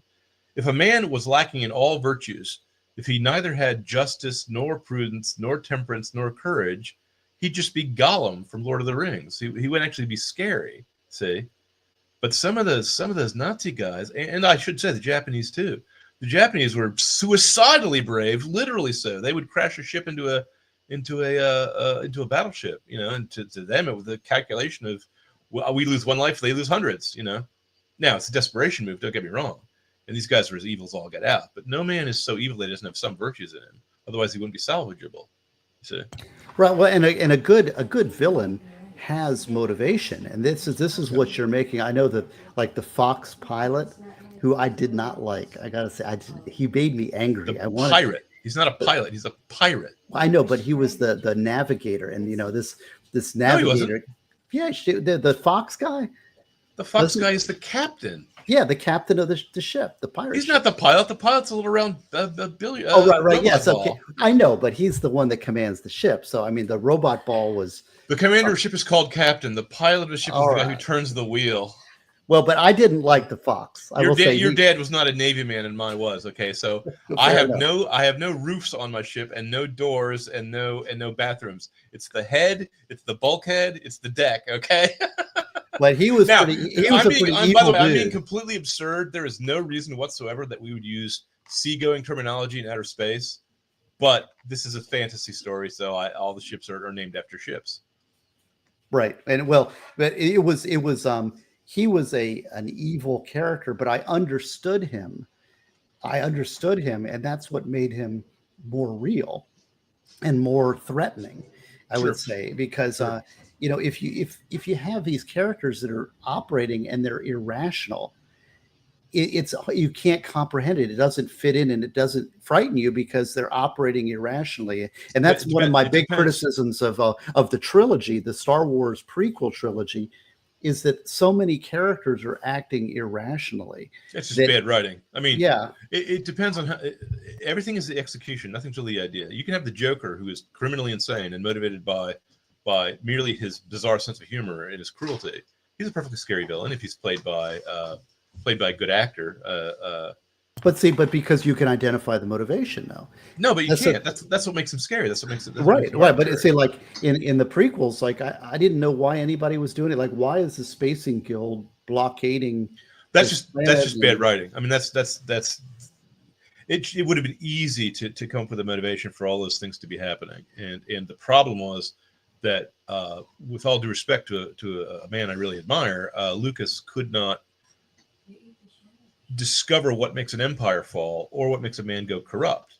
So when he tried to tell the story of the corruption of he made Darth Vader the main character of the prequels, which was really a bad idea. Darth Vader's supposed to be a villain. Now, I've seen lots of these old serials I'm stealing my ideas from, okay? And in the old serials, there would be a council of scientists who found the MacGuffin, the mysterious lenses of the Scorpion of Egypt or something, and they were super powerful and probably had atomic powers. And someone would be murdering the scientists one by one, and they'd have to call on the detective or Captain America or the fist fighty guy, to go stop the murders as they were happening. And each week, the council of scientists would meet. There'd be one less guy there, and they would be discussing what they were going to do next, not knowing that one of them sitting there was the traitor. Well, if they had given the task of writing the prequels to me, I would have had Darth Vader with his mask off, sitting at the table of the Jedi going, someone's killing off all the Jedi. What could it be? Who could it be? Well, I don't know, but I'll go looking for him. Where are you going? Oh, I'm going to planet Tail End of Nowhere. Well, that's nice. And then when the guy goes to Tail End of Nowhere, he gets jumped. Okay, that's how you write a cliffhanger. That's how you write a serial. Well, let me ask you about the cliffhanger in here, because it's a cliffhanger for sure, and I definitely have to get to the next book. But how many books are in the StarQuest series? There's 9 of them are written. There's going to be 12 if I stick to my outline, which is sometimes hard to do because my outline was originally going to be 4 books, one for each of the main characters. But right now it's a 12-book series, and all the books are supposed to sound like pulp novels. I mean, Space Pirates of Andromeda. How more pulpy can you get? No, I'm a little worried that people think I'm doing a takeoff, but I'm not. I'm treating the matter completely seriously. I'm as serious I think it's like, okay, Spider-Man. Well, you're seeing a marketplace void, which is absolutely true. Which is here is like, let's make science fiction fun and action oriented, and it's got a theme, it's got a unified thing, and it's written so that you root for characters and you're interested in the next thing, like what happened to the mask and what happened at the end. Like, is he going to escape? Is it going to leave? Tune in next time. And I mean, that sort of excitement and fun is what you're producing here. And I love it. And it is something that we're missing. And I do think there's a place for this, and it's a great void that kids have I think that, and I would give a shout out to like J.K. Rowling. When my son was growing up, the kids were reading those books, and the new book came out, and they all ran down to the bookstore and they were pulling them because they wanted to find out what the next adventure of Harry Potter was. You talked about old friends that you drift away from. J.K. Rowling was a heroine of mine because she got more kids to read than practically anyone since Charles Dickens. Okay. Right. And then at the end, when she should have brought her theme together to show the nature of self-sacrifice and the nature of redeeming love, which was what her theme had been up until that point, she wimped out at the end and did not make it a C.S. Lewis style ending that would have been satisfying. She had an unsatisfying ending, and then she went on her public publicity tour and she said that Dumbledore was gay. And then at that point, I said, okay, she's not. Well, she's not serious about her right. She's not willing to. She's not willing to listen to her muse except when her muse agrees with her. Okay. I think that I loved the twist. I think the Snape character twist was great, and I love. No spoilers. That. It was a great twist. But Yeah, and Now, I thought that when Frodo finds the Horcrux and throws it into the volcano to destroy the Dark Lord, I thought that was a great twist because I didn't think he would have the willpower to go through with it. But there's an accident that happens, because Draco Malfoy comes out and bites his finger off, and that was perfect. I think you're confusing some stories here, but I'll They have let it go. some surface similarities, but So, yeah. I'm kidding. I'm joking around. Well, all of these things, this is the common theme in all great adventure. But you're part of the Passion of the Christ is the one real story that is made by the storyteller who's told the story of the universe, by which I mean the great author of all things, the Lord God. All storytellers are trying to tell some part of that story. If you tell the Passion, then you're telling a tragedy, and if you tell the Easter Sunday story, then you're telling a comedy. See how that works? Well, now, but this segues into the broader topic about Christian poets' proper roles and duties towards heaven and towards his fellow man. What is that? Let me tell you a story. Once upon a time, there was a bishop of Lingensfern, and he found out that all his monks were spending their time listening to epic ballads of the local singers and Beowulf type stories starring the culture hero Ingensfern, I think his name was Ingeld. So he writes to his boss, the archbishop, and says, "What do I do about this?" And the archbishop writes back and says, "Well, what has Christ to do with Ingeld?" Now that phrase has then been the bumper sticker for every Christian or Catholic who thinks about what is the role of art in the Christian life. You see, now we Catholics, and I don't mean to boast, except I will boast, we have better art than any other culture on the planet. And I'm with no offense to my Protestant brethren, our cathedrals look better than their cheese boxes that they go to worship in. Okay, we have stained glass windows, and they hate us for that. We have beautiful statues. The Catholics invented musical notation, invented perspective drawing, the flying buttress, everything that is, and not to mention we invented science. So every modern art form is a degradation and a drawing away from the medieval and Renaissance art forms. Now, everyone believes the big lie that the Renaissance was somehow some sort of reintroduction of pagan enlightenment. No, what the Renaissance actually did is hindered the development of science for at least 10 or 20 years and introduced Hermeticism and magic and alchemy into modern society. Okay. Now, some of the Christians then did take pagan forms, and I will just say Dante wrote in the vernacular and used pagan imageries and stories as part of his background in his Divine Comedy. And Milton, who was a Protestant, did the same thing in English in Paradise Lost. So it is my belief that, unlike every other religions, let's say Islam, if they come across giant statues of a Buddha, they will blow them to smithereens. When they decorate their mosques, they will write verses of their recital of their Al-Quran, the verses of the Quran, but they won't draw any pictures of the Prophet because they don't draw any pictures. For the same reason they don't drink wine. They're trying to prove they're holier than the Catholics that they're copying from. Okay. And the iconoclasts of back in the day thought the Muslims were winning because we worshipped idols, when it's clearly not idol worship. It's just not. I'm sorry, Protestants. You keep saying that. It's as absurd as saying that we're upside down. Okay, so sorry. Was it Harry Belloc that wrote the Three Heresies, or was it? It was Hilaire Belloc who wrote the Great Heresies, and he listed 5 of them. Okay. He listed Arianism, Mohammedanism, Protestantism, and there's also one he called the modern attack, modernism, which one of our popes said is the sublimation and combination of all the previous heresies rolled into one. The modern worldview, basically the Marxist worldview, is all the other heresies gathered together with a cherry on top, because it's also hostile and evil and holier than thou. These guys, the woke people act like Puritans, but all they do is spread impurity. But see, and I think there's a historical test for the absence of God as morality being driven by scientific and rational thought, and that is communism, because communism was an attempt to rid mankind of any kind of faith and determine ethics and morality strictly using rational thought without faith, and that resulted in mass murder. That was what's written on the outside of the tin. But if you look inside the tin, you see the exact opposite is inside, because these guys are all liars. I'm a Vulcan. I'm as logical as they come. I read Marx. He is illogical. His arguments don't hang together. They don't make sense. Marx is one He's of the not worst. only- I can't even believe if I may, he's not only evil, he's also wrong. Just as a matter of logic, his definitions don't make sense. His theory of cause and effect doesn't make sense. He is a hermeticist. He follows Hegel.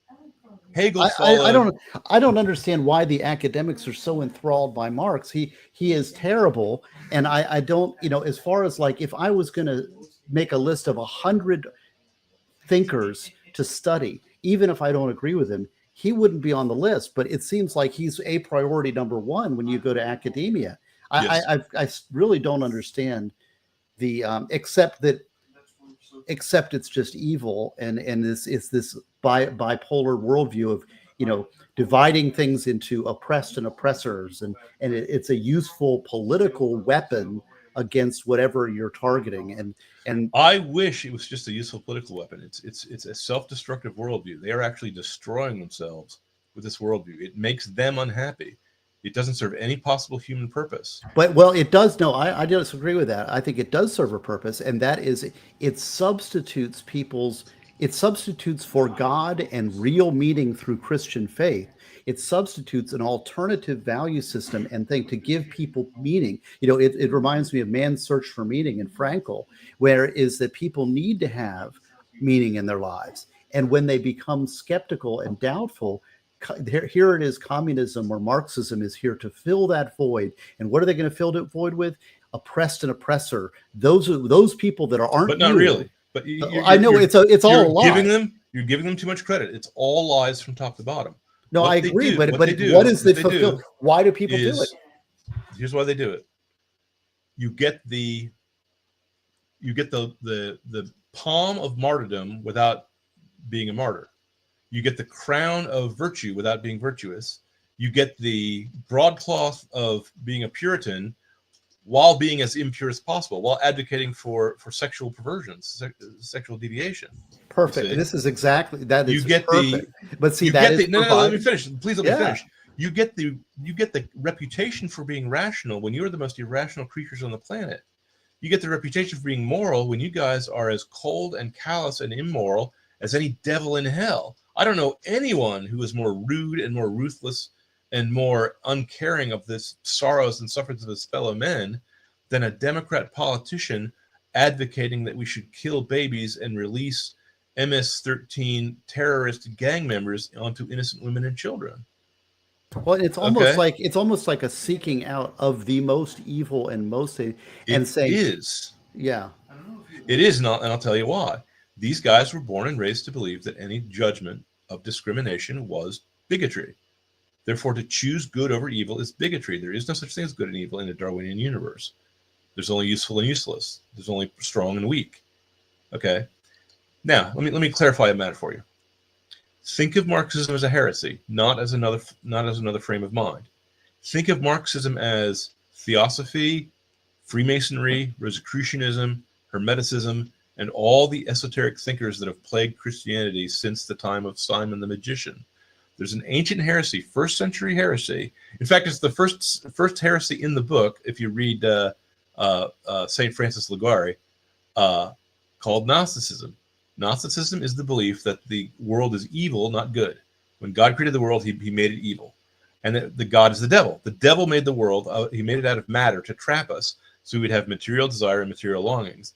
And the only way to free ourselves from the world is to renounce God, rebuke him, make ourselves God, and reconnect with the Godhead that is inside all of us. That's a Gnostic and Hermetic theory. Hegel is a philosopher who's not really a philosopher. He's actually a witch. He believes all these things I just said, but he phrases them using philosophical terminology. But he's talking about the witchcraft idea that you can achieve perfect inner knowledge by putting together your ideas so that they reflect the ideas of God. And God needs you to understand himself, and you need God to understand yourself. So God created the universe because he was inadequate, not because he was all-powerful. because he was lonely, not because he needed love, because he needed to see sin to know that he was good, because he's not omniscient and he can't know these things unless he sees them in action. That, in fact, we are in the act of creating God by turning man into godlike beings. Okay, if that sounds like Nietzsche, that's not a coincidence. Nietzsche was also an esoteric mystic, basically a witch. Okay, so these people are basically all witches. Now, here's what's funny about that: real witchcraft, by which I mean the Wicca faith, the Wicca traditions, people casting spells and dancing naked around trees, actually goes on in Hollywood and in Washington, in addition to all sorts of disgusting rituals involving small children I can't mention in public. Okay? So these guys actually are evil and actually are witches. Now, they're divided into the Morlocks and the Eloi. They're divided into a large group of non-human beings who just are shaped like humans, and a whole, well, they're not beyond redemption. I shouldn't talk that way. People who are devoted to evil knowingly, and there's a large number of people who are devoted to evil unknowingly. It appeals to their pride, and it appeals to their sense of self-worth. If I can get all the credit of being a martyr when I'm not even inconvenienced, if I can get all the credit for being a crusader, but I don't have to vow crusade or fight the pagan, all I have to do is march in a circle holding a stupid sign. If I get all the money from USAID for backing something that's trying to make equality between murder victims and murderers, equality between men and women, by which I don't mean each one in a happy role. I mean women supreme and men denatured. Okay? If I'm trying to get equality between Jews and terrorists, so if the terrorists get the land back and the Jews get killed, and that's what I mean by equal. Okay? It's really cheap. I need do nothing. All I need to do is recite the basic slogans that everyone around me is telling me to recite. Now, here's why they're going insane. If I deviate in one respect, let's say I'm Rowling, let's say I'm J.K. Rowling, the most famous children's author in the world, and I say, I, as a left-wing feminist from England, believe that women should not have men come into their bathrooms and show off their manly parts to young girls. She's now suddenly the devil to them. Okay? She's a witch. They put a paper cone on her head, they lead her out to the stake, and they burn her. Okay? They would if they could, but they can't yet, but they will as soon as they get power. Now, or let's say you're a member of the Kennedy family who thinks that there's something wrong with vaccines, that they're not being properly scientifically studied.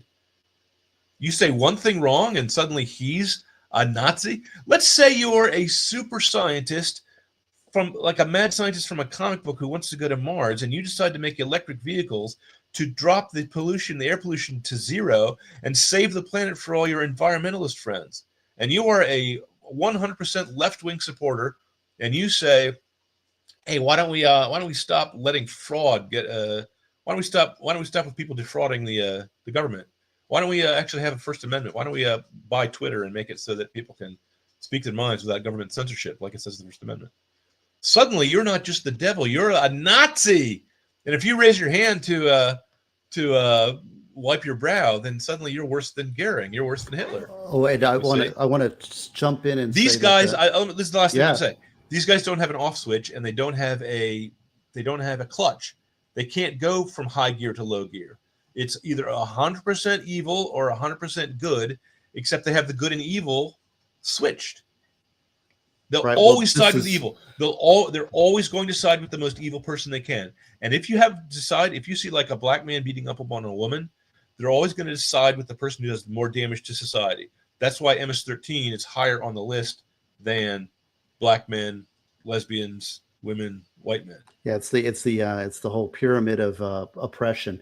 Well, and I will say that, but it has nothing to do with oppression. I mean, obviously, the terrorists who run wealthy countries in the Middle East who sit on top of oil reserves are not oppressed in any way, shape, or form. They've never been oppressed. It's an identity. They're whoever can do the most damage to society. Well, I want to encourage everybody to hit the thumbs up button, especially, and thank you to the rewatch crew, the people that are watching this on replay, because those are a lot of my people who watch these things on replay. But if you haven't hit the thumbs up, please do that. And it's John C. Wright. See, this is the thing. If you're a sci-fi or a fantasy fan, you want to support authors who are good Christians and who are out there saying what they think. And this is something I admire about Mr. Wright. is that he says, Mr. Wright, how do you like that? Is that he says what What do he you mean? thinks. That's normally the way people. I know, but it's like it's better than being Mr. Wrong, right? It's So not like no, I haven't heard that joke before. I just the first I thought of it is humored myself. But no, if you this is the thing, somebody who speaks their mind and speaks their view of the world and puts themselves out there. This is what we call the free marketplace of ideas that is highly, if you don't agree with 50% of what John is saying, he's out there saying it. And the problem is nowadays we get crucified for speaking up and saying it. It's and just what you're saying, you have to conform 100%. Oh, and we are broadcasting also on Twitter. So we're on YouTube, Rumble, and Twitter. So if anybody's watching Twitter, hello. I don't get to see the but chats. let me interrupt. Evil always destroys itself by getting into this purity spiral. The impuritans, the leftists, the woke. By the way, woke is just an Ebonics way of saying enlightenment. The Enlightenment idea is the idea of the Gnostics. The Gnostic, the word is that's a Greek word that means those who have inner wisdom. It's all the same esoteric tradition. It goes all the way back to Simon the Magician. But we changed the label and slap a new label on it because whatever happened to Ebonics? Remember that was a big thing for a while. It's like, right. We've got a whole new language, and now it's like but they'll always side with bad grammar over good grammar for the same reason they'll always side with ugliness over beauty and evil over good. But I do want to say that we didn't actually get around to saying what the Christian duty for in art is. Well, I got so worked up over when I was an atheist. I thought I was on the side of logic and reason, and then when I became a Catholic, I realized that the Catholics actually, in addition to being mystical, in addition to being highly emotional, more emotional, more mystical than most other denominations, I should say, they also have a very strong tradition of just logic and reason. And have you noticed that every formal and informal logical fallacy has a name in Latin? Why do you suppose that is? Well, it's because the medieval schoolmen were the first people that sat down and analyzed them and put them out into a nice, neat list in a chart. They did that for everything, you see. But the medieval schoolmen are the ones who invented modern science, and I don't know why. Well, excuse me, I do know why. No honest historian would regard the church as being the enemy of science. The church is the only mother science ever has. And when science gets away from the church, it turns into Lysenkoism, like in the Soviet Union, or Nazi race science, like in Germany. It turns into nonsense science. This is an observation. It turns into junk science like global warming. That's junk science. That's not true. That's not based on fact. But what happens is, and it's fascinating. It's something I've observed since becoming a Catholic and coming to my faith, is that it's like, okay, I've made my choice, and here's where I'm going to stake my ground. But then when I observe and I look and I drive past, and there's these people that are wealthy who are looking for alternatives, and the people that are, everybody's out there who's saying, no, you're wrong. I don't believe in what you believe, but I'm going to go and believe in this thing. It's always a de-evolution. It's not an evolved state. It's like, it's paganism. It's false. It's this strange, like crystals and. You're mistaken. It's sub paganism. I have some respect for the pagans, but their myths kind of pointed toward the coming Christ. If you read Virgil, for example, if you read Plato, but they were like virgins who hadn't known their bridegroom yet. But these guys are post-Christians. It's not the same as being a pagan. They're looking for what they've lost. They're looking for the magic and the mystery of the sainthood and the miracles in life, which are all around us, but they can't see them. And they're looking for them in the wrong place. And the difference between a witch and a pagan is that a witch wants power over nature. A pagan just wants to worship nature. And the words are sometimes used interchangeably. Sometimes we call them witches because they're worshiping Diana or something. But I'm sorry, the real pagans, if you were a Vestal Virgin in Rome and you broke your oath of virginity, they buried you alive. They killed you with a horrible, lingering death. Too horrible to contemplate, okay? If you were, there was a guy in ancient Greece who, when he thought his city was under a curse and he thought he had to placate the gods, dressed up in full armor on his horse and leapt down a well as a self-sacrifice to save his city. The guys who are playing around with crystals and tarot cards and Ouija boards, they're not serious. The real pagans of the Norse wanted to die in battle to serve their god Odin, okay? Because they thought the world was going to be destroyed and they wanted to be on his side even though he was going to lose. Okay, that takes something. I mean, there's a poem by C.S. Lewis called "The Metaphor Crept Out of Its Cage" that speaks to this very thing. It's worth reading, but I can't recite it off the top of my head. Um, but to sum up, you're on mute. Okay, sorry. I was going to sum up, right? To sum up, you answered the question a little while back as to what the duties were of the Christian artist. Our duty is the same as the duty of the ditch digger. When a ditch digger who's a Christian digs a ditch, he does it to the greater glory of God. He does an honest job, not because anyone's looking over his shoulder, not because he's going to be punished or get fired. He might, but that's not why he does it. He does it because every honest labor is glorifies God. Okay? Because despite what our Protestant brethren says, how you do your work also has a bearing on what your character's like. Okay? So a novelist like me, a clown like me, I'm the court jester. The court jester has two roles. I want to make the people laugh, and I want to sneak in the truth while I'm making jokes, because the jester is allowed to say the truth that anyone else in court would be challenged to a duel if they actually said that the king's wife is sleeping with Lancelot. For example, I'm just using this as an example. So I get to tell the truth because no one's going to take me seriously. My great fear in life is that someone's going to take me seriously, which is why you're all every time you flatter me, it makes me wince. You know, I would prefer that people challenge what I'm saying and think about it themselves, and very carefully check every chain of logic in my chain of reasoning to see if I haven't made a mistake. Because I'm a guy who was wrong for 40 years of my life about everything. I was an atheist, and when you're an atheist, you're not just wrong about God; you're wrong about all things. Okay. I will just point out that I don't know of a single famous atheist who believes in chastity. Ayn Rand did not. Marx did not. Nietzsche did not. Not Pascal. Who wrote Confessions? The noble savage guy, Rousseau. I thought it Augustine. Wasn't Augustine Confessions? Pardon me. Augustine was the real Confessions.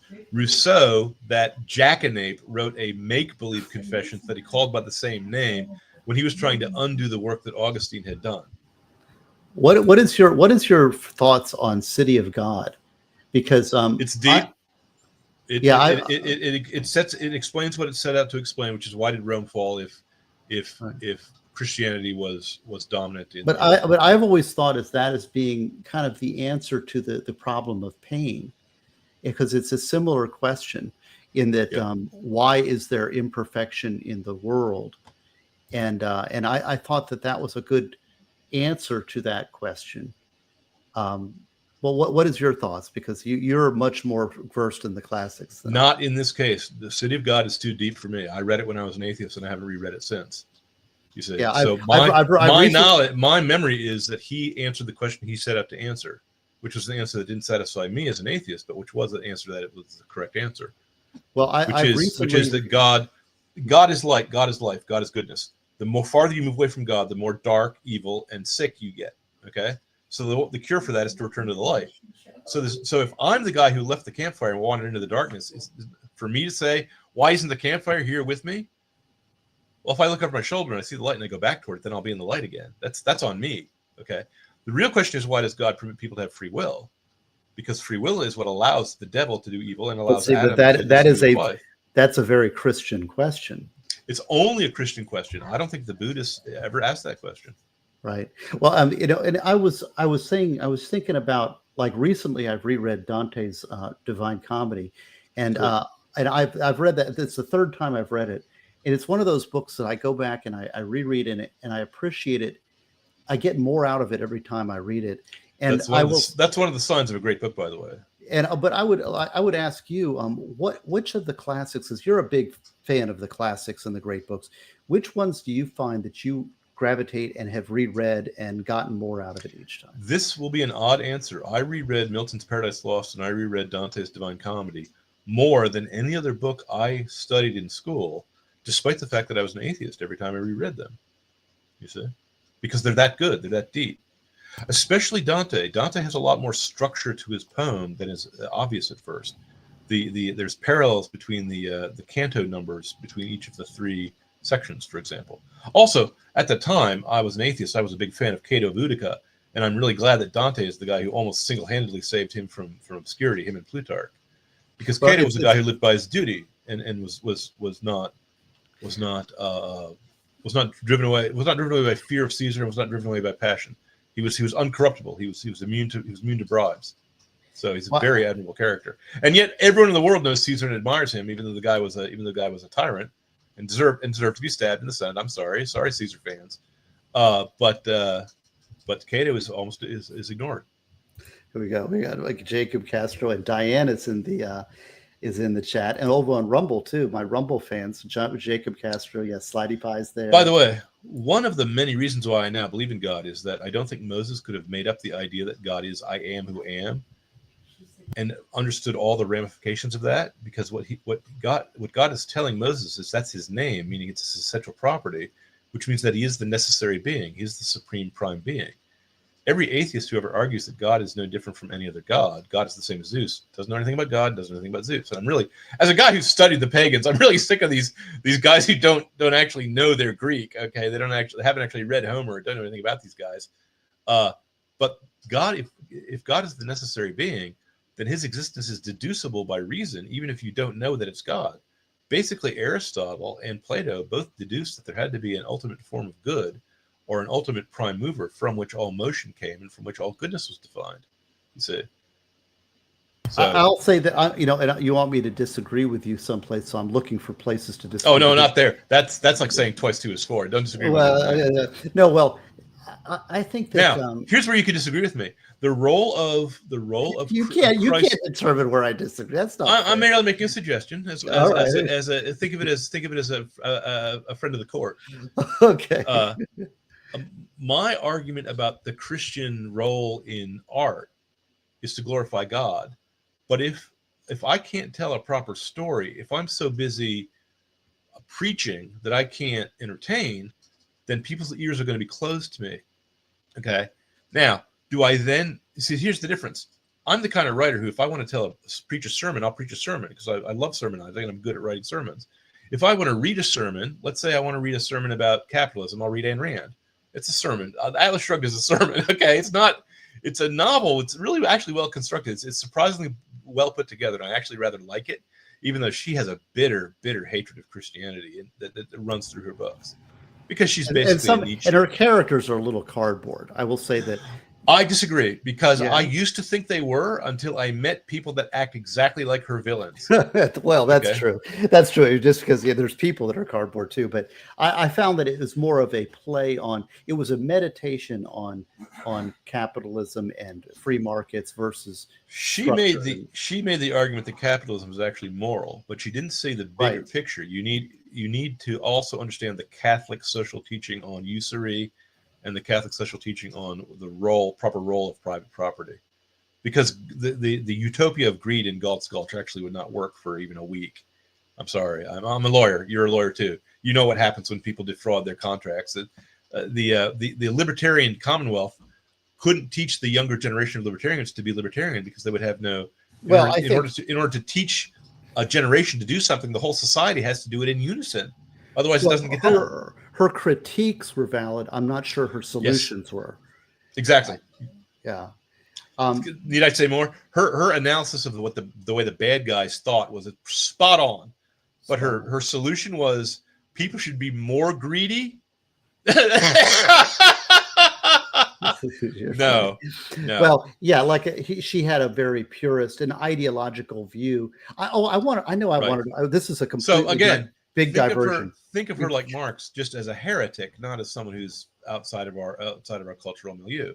She's taking some ideas from the church, like she's taking a kind of Thomistic schoolman approach to Aristotle, and rejecting the rest. Well, it's invalid. You can't take a bone out of a man and have it be a woman unless you're God. You can't just take part of a thing and make it a whole thing unless you're God. I have a complete left or right turn. I want to take, because I have another question for you that I wanted your thoughts on, because sure. I have an Orthodox Jewish friend, and he actually, people know him. He's Joe Good Logic, and we were having a discussion, and I was talking about original sin, and he just couldn't comprehend that at all. And he was like, that does not have any place in my faith, and as a Jew, as an Orthodox Jew. And I was trying to explain to him, well, what do Catholics believe about original sin and fallen man and Adam and Eve and this? and that's part of our world, and that we're seeking redemption, we're seeking salvation from a fallen state that is world, and to disagree with to say that the world is not fallen is to fall to the sin of utopianism, which is the root cause of a lot of evils in the world, is the utopian worldview. But he was coming at it differently. And how would how would you explain original sin to a non-Catholic, maybe to an Orthodox Jew? Here's how. When I was an atheist, original sin really annoyed me, and it really annoys Ayn Rand, because original sin sounds like you are saying, the father has committed a sin, I will punish the child. They think of it in terms of crime and punishment, but that's not what it is. Original sin is the Catholic explanation for why life can be good and God to be good. It says in Genesis that every time he created something, he said it was very good. And yet there can be such misery and suffering in this world. Okay, that's a paradox. It's the paradox I started the conversation with talking about. Well, the explanation is that mankind's nature was changed, was degraded, was turned away from God. Now you can say, well, it's not fair that a son would get his nature from his father. Okay, when you design your own universe, you can make it differently, but not in this universe. We are all the byproduct of our upbringing through our blood. Okay, so if our father is a sinner, we're a sinner. I mean, would it have been fair for Cain and Abel to live forever because they didn't eat the apple, and just have an immortal murderer, and Adam eventually dies at 900 or something? That's not really fair either. Adam, here's the other thing. Here's the mystical thing that's hard to explain to a Jew. I was there with Adam, and I helped him pluck the apple. Every time I sin, I do it again. You see? Now, you can say, yeah, but it's not fair that one person should be held to account for the actions of another. In which case, I will point at Christ on the cross, and I will say, I agree with you. It's really not fair. Okay, and yet it's our only hope for salvation. If Adam's sin cannot affect me, then Christ's salvation can't affect me either. You see, the theory of original sin is in fact the only thing that the Catholic Church teaches that doesn't need to be taken on faith. It's perfectly obvious. Open a newspaper, go outside, take a walk around the block. You will see someone doing something that he knows and you know he ought not be doing, and he can't help himself. Socrates was a very wise man, but he was a fool, and he knew it. He said that all evil comes through ignorance, that if you just educated a person so he knew what virtue was, he would always voluntarily pick virtue. Okay, I look into my own heart, and I don't see that. What I see is I know dang well I shouldn't do this one thing, and then I go do it. Okay? Now, I do not know what Protestants do about confession. They claim that they confess to each other in public. That seems to me to be, I could not handle it. Okay, I could not handle the guilt if I did not think that Christ was through his intermediaries washing my sins off me. Okay, so the doctrine is fundamentally a pragmatic doctrine, as plain as potatoes. If you look at mankind, men are selfish, men are proud, men are greedy, men are lustful. We will do bad things. If you don't take precaution against us, you're a fool, because man is wolf to man. Now, you might ask yourself, well, how can that be? Why would if you raise a baby, right? If you raise a baby and surrounded by nothing but goodness, he'll be good. To which I say, only a bachelor would make such a stupid argument. I've raised kids. I had to teach my kids to tell the truth. Guess what I didn't have to teach them? Oh, come on, guess. Guess. Well, yes, I get it. I understand. Actually, I have a son too. Wrong guess. I didn't have to teach them to lie. They lied naturally. It's part of human nature. See? So the question of original sin is, what is human nature and why is it that way? Now, there are people who don't believe in the literal Book of Eden. They're allowed to be Catholic still. You don't have to be a biblical literalist. We're not Protestants. But if the story is not literally true, that makes it more true, because that means it's mythologically encompassing something that is as dramatic as the death and resurrection of Christ, because the tree he hang on is the tree of life. That was the tree that was next to the tree of knowledge of good and evil in the garden, basically, symbolically, you see. So the doctrine of original sin is simply to say, as a human being, it is merely an observation that we are fallen creatures. And I say fallen, not evolve. The evolutionists would have us believe that the past was we were more primitive and the future will be like superhuman. Okay. Now, if that were the case, we wouldn't feel any regret about committing sins because that would merely be a stage we were growing out of. It would not occur to our minds to think that sin was a bad thing.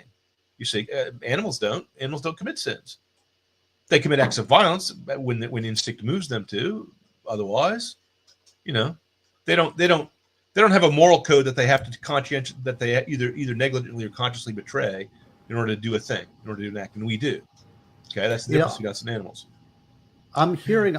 Go ahead. I'm sorry. I'm hearing a little bit. I'm hearing a little bit of. It's funny when you speak. I'm hearing some echoes of some Jordan Peterson, and some of the insights that he has about, his observations towards faith and people, and like that children, for example, his observation is that children are the most violent between the ages of 2 and 3.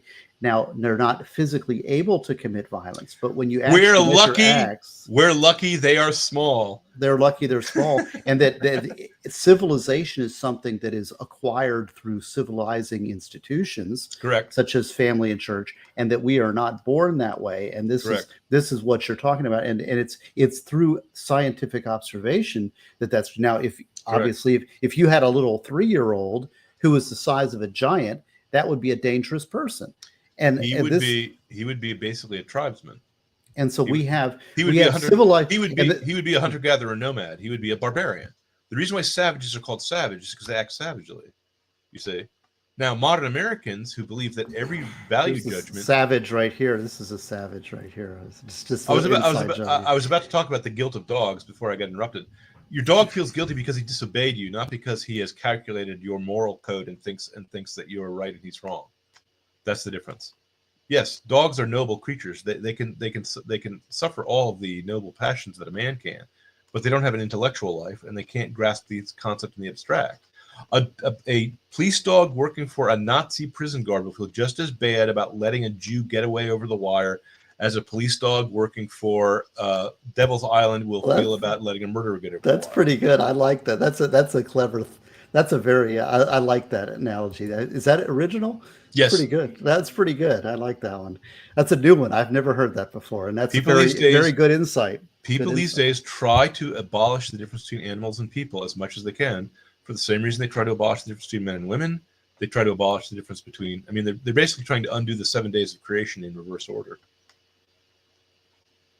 Well, I really this is fascinating. Now, did we get to the topic that you wanted to? Because I know that this. Yes, I think so. I think that the Christian has to serve the great glory of God. If he gets to be too preachy, then he's going to preach only to a very select audience, and he's probably just not going to. It's probably going to be counterproductive.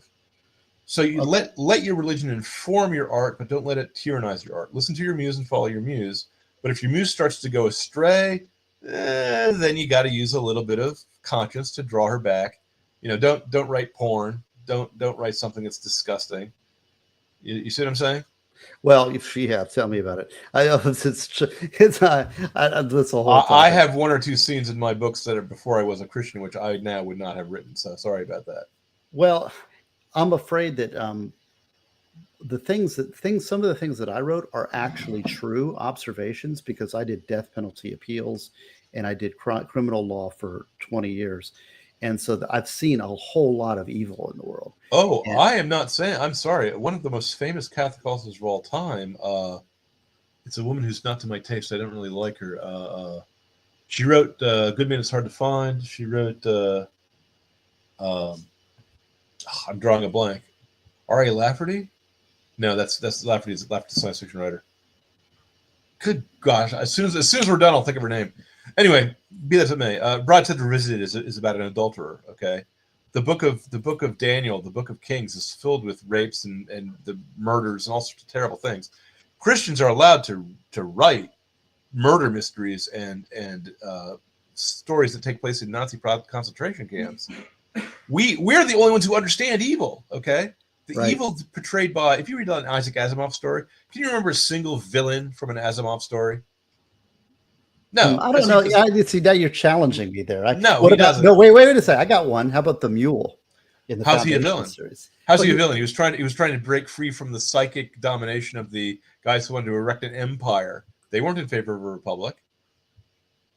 All right. See, well, but you're just pointing to some moral ambiguity. But wouldn't you I'm say not that? pointing to moral ambiguity. I'm saying Asimov did not But he would. understand. Asimov was a Socratic. He thought that evil was caused by ignorance. He thought that if you programmed human beings like robots to obey orders, not harm people, and preserve themselves, that everything would be utopian. He says as much in some of his Right. No, I'm short not. stories. I'm not. I admire But Asimov's it's a output. shallower worldview. If you want to Okay, talk fair about enough. real Fair. evil, if you want to see evil in works, then read something by a Christian, or better yet, by a Catholic. Edgar Allan Poe understood evil. You see? Was Poe Catholic? No, I don't. Poe's not Catholic, but I thought he was Christian. I could be wrong about that. Well, of course, Tolkien is the primal example of His evil is rarely on stage, except for Saruman the White gives a speech that is a really good example of how a politician talks himself into doing wicked things. But Sauron is almost not on stage, so I'm not sure about him.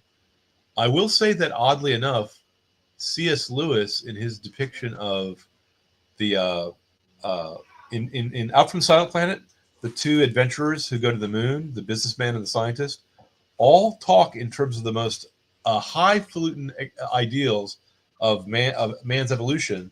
And when Ransom, the main character, has to translate it into the honest language of the Oyarsa, he shows that it's all just evil. It's a brilliant passage, and it's all done tongue in cheek, and it's not obvious at all what he's doing. But now it's here's brilliant. I have an interesting question for you, because as a CS, because you're very versed in fiction and these authors, especially like C.S. Lewis wrote a lot of the fictional stuff, but Yeah. I'm a fan of nonfiction. I read a lot of nonfiction. I make exceptions for sci-fi and fantasy, but I've read a lot of C.S. Lewis's nonfiction work, like Mere Christianity, Abolition of Man. Sure. Abolition to Man is, to me, one of the most influential books I've ever read. If you read Abolition of Man, you should read that His Strength side by side, because that is the novelization of his concept. And while he was alive, he said people were trying to analyze what that book meant, and he said, "I actually told everyone what that book meant. If this is the way you treat living authors, you should not believe what these guys say about dead authors." Well, I will agree with Mr. Nelson, and I will say his space trilogy is not only excellent, it's some of the best science fiction I've ever read. And the only reason why he is not as famous as H.G. Wells as a science fiction writer is because of a prejudice against this Christian worldview. That's all. Because his books are just as good as H.G. Wells, and H.G. Wells was a commie. So what can I say? Well, and we're both big fans. I know this because we're both big fans of Roger Zelazny. Now, I don't know what. But let me interrupt. Have you read Shattered Image? Have you read Experiment in Criticism? Have you read Preface to Paradise Lost? You have more C.S. Lewis that you've got to read then. Yes, I know. His actual professional work is also quite fascinating. At least to me. Douglas Adams. He's a character. Well, yeah, there's a lot of great authors. And I mean, we've talked about Zelazny. I mean, to me, Nine Princes in Amber is one of the great works of fantasy ever done. Sure. And but you were influenced by Zelazny, I know. But very much so, very much so. One of my Orphans of Chaos trilogy was basically told from the point of view of the chaoticist of Zelazny, except instead of the Princes of Amber, I used the Greek gods as the law and order. Yes, that's I've loved that. I love that series that you did. It was excellent. And you read it? Good. Oh yeah. Oh, you kidding? I read all three. That's an epic. Oh, thank you. And yeah, that was what we talked about last time. I've got all of those in hardback too. Although my libraries, because I moved to Miami and my library is now packed away. Which I was puzzled. For some reason, I thought you were still in the Netherlands, and here you are in Miami. No, I was in Daytona Beach for my entire life, and I moved to Miami to try to assist the prosecutor's office with some ethical problems, and the Miami Herald crucified me. So. That's what it is. So what about H.G. Wells was not a Christian. He was quite a dark figure, actually, H.G. Wells. If you read his book, his nonfiction book, The Open Conspiracy, he lays out the Fabian, which is a type of a non-violent version of Marxism, and what they intend to do to take over the world. And it's almost like reading the work of a child. His grasp of human nature is so primitive and so shallow. And his belief that science can cure things that science cannot even address is risable. Yeah, It's I amusing. never, It's amusing. I tried reading H.G. Wells several times, and it was always very dark and lacking a certain, I don't know, hopefulness. I guess that's the way to characterize it. Well, keep in Um, mind, I believe Marxism is a heresy. I think that they do have hope in the second coming, but their second coming is going to be a violent world revolution. Their New Jerusalem is going to be the social workers' paradise.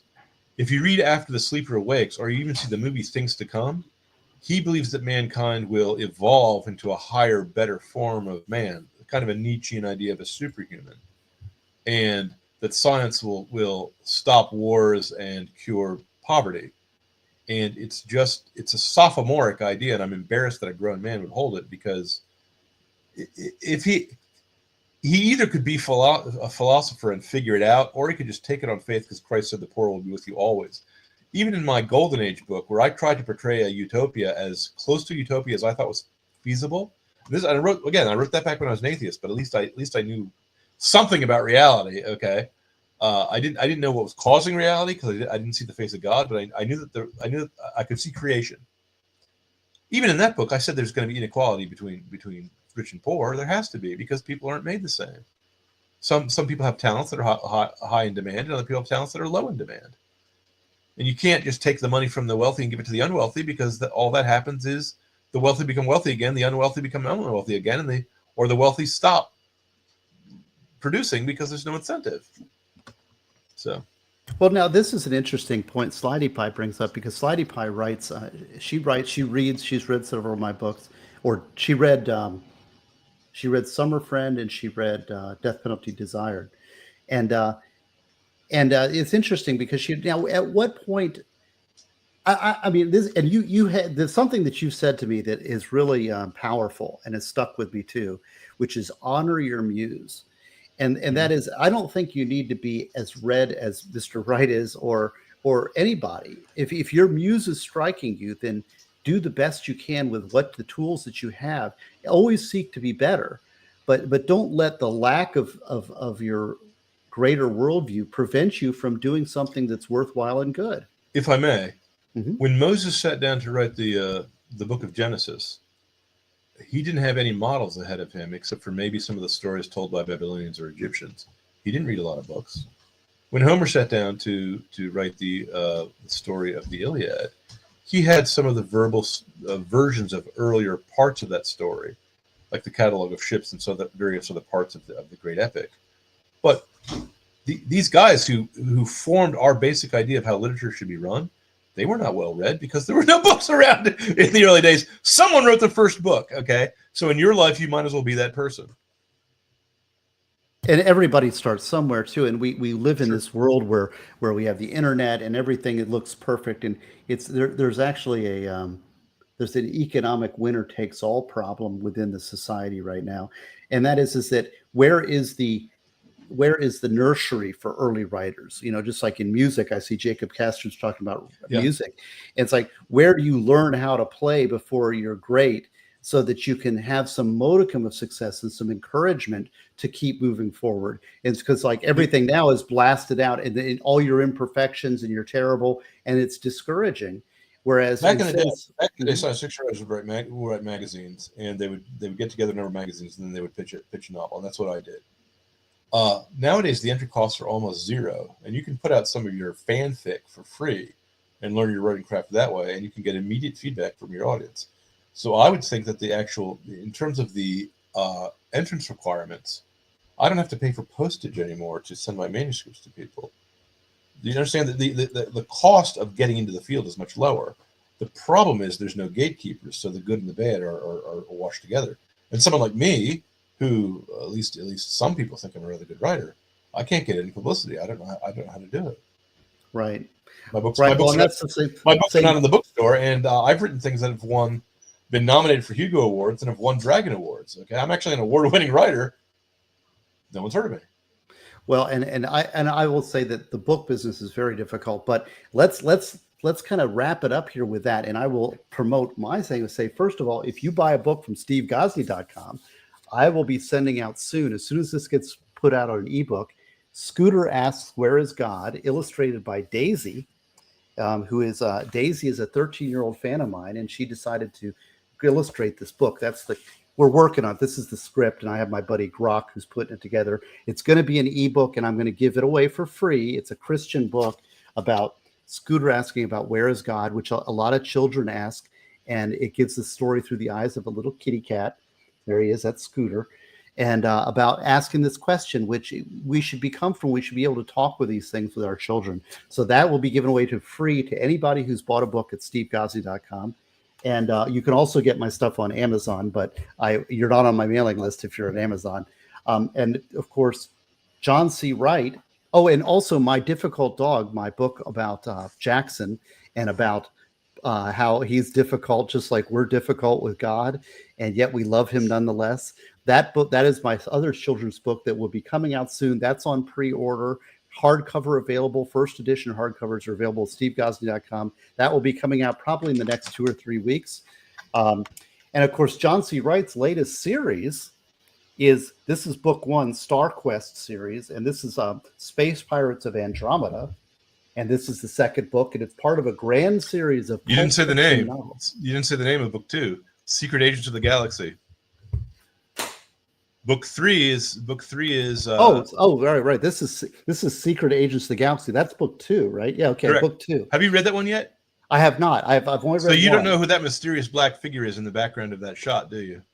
I do not. Okay. I do not. See, this is the end of the book. Oh, and look on the cover. Do you see the big hairy guy in the work apron? Yes, I do. See this. Do you know who that is? This guy. No, who is that? It's my version of Chewbacca, but I decided that he would be a genius mechanic and Hank McCoy level intellect. So he's actually a super genius in addition to being big and brawny. I really like the princess character, the astral projection as well. She's an interesting character. That's sort of the Princess Leia analog, but no, that's my version of Rey, because I thought they made a mistake by putting a sword in Rey's hand. I thought she should have been a female girl. Yes, you see. She's well written. I will say I like her. And please note that Rey doesn't have any parents, and neither does Lyrazel. The name Lyrazel I stole from Lord Dunsinay's book, Chairwoman's Shadow, or was it Hunt for the Unicorn? I forget which one it was. I stole the name from another author who's better than me. Well, but you're disparaging yourself. But this book is targeting Star Wars people who love the joy and the fun of Star Wars. I really hope it catches on, because I think a lot of Star Wars people were really disappointed, and it's not exactly Star Wars, but it's close enough that you should be able to kind of feel and smell a similarity. There is a galactic empire that was recently fallen. It's retreated. It might come back. Well, did you read Splinter in a Mind's Eye? Yes, I did. I thought that was inferior, but I did like it at the time. I didn't think they captured the Star Wars flavor, though. Alan Dean Foster wrote it. He's a good author. Don't get me wrong. I always thought that would have been a better way for them to go, though, than the prequels, because at least it was a simpler story. It was a more direct. It would have been continuing a little bit of the mythology, it was a little simpler, more direct story. And a little more focused, whereas what they did afterwards was just scattered. The idea of a prequel is just a big mistake, and I'm sorry for Mr. Lucas. He might have said that he had the idea made up to begin with, but no, I think it was backstory. He'd prequels, but the problem is the backstory has to end with the Empire winning, and you can do that if you're writing Decline, Fall of the Roman Empire, or if you're writing Isaac Asimov's Foundation trilogy, but you can't do that for Buck Rogers. You see, Buck Rogers has to be hopeful. Does that make sense? Yes. No, I'm with you exactly. And here's Diane again. She's a great one of my great chatters here. Love it, John. I was a Star Wars baby. I got my I will say that it was I remember I watched the original Star Wars in the theaters about 35 times that summer when it came out, and I was about 10 years old. I remember the preview coming on the screen when I was in theater. And I remember going home to my mom and saying, there was this guy and he had this black helmet and there were spaceships and it was amazing, And I just the magic of Star Wars. There was nothing like it before. But nothing like it. Nothing like even it. even movies that had pretty good special effects, like Forbidden Planet. Nothing. I still remember the TV commercial I saw that was just a voiceover, and it showed a shot of the escape capsule being released in the opening scene with the two robots. It just zoomed away from the camera, and it looked so good. It looked so realistic, and the name Star Wars was redolent of magic. It was 2 words, nice and simple, told you everything you need to know about the story. Okay, I mean it captured lightning in a bottle, and it was a little independent film that no one thought was ever going to do anything, you know. So if you like the spirit of that early Star Wars, John's books are right in that vein, and I just the word fun keeps coming to mind for me because it was a fun read, and it was it's pulp fiction if you want to say that, but it's good, pulp. It's good fun and adventure stories. It's pulp, and most people tend to forget that pulp was actually fairly well written, and in fact, it was better written than some of the things that were made more famous by John W. Campbell Jr. I'm sorry, Abraham Merritt is a better writer than some of the than Asimov. So I have the Amazon link on the description here, Okay. but you also have a website that I subscribe. I pay like $1 a month or whatever, and I get your letters and stuff. But John has a website too. So tell them about where you can find John C. Wright's stuff. I have a blog that I have that's called sci-fi-write.com, and I write an article about once a week, and I also have an ongoing. I'm giving away one of my novels every Wednesday. I publish another episode, just in case if you want to check out my writing. And I'm also publishing on Royal Road. There's a book called Lost on the Last Continent, which is my homage to Edgar Rice Burroughs, about a big game hunter who is chasing a UFO, or what he thinks is a UFO. It's actually a time machine.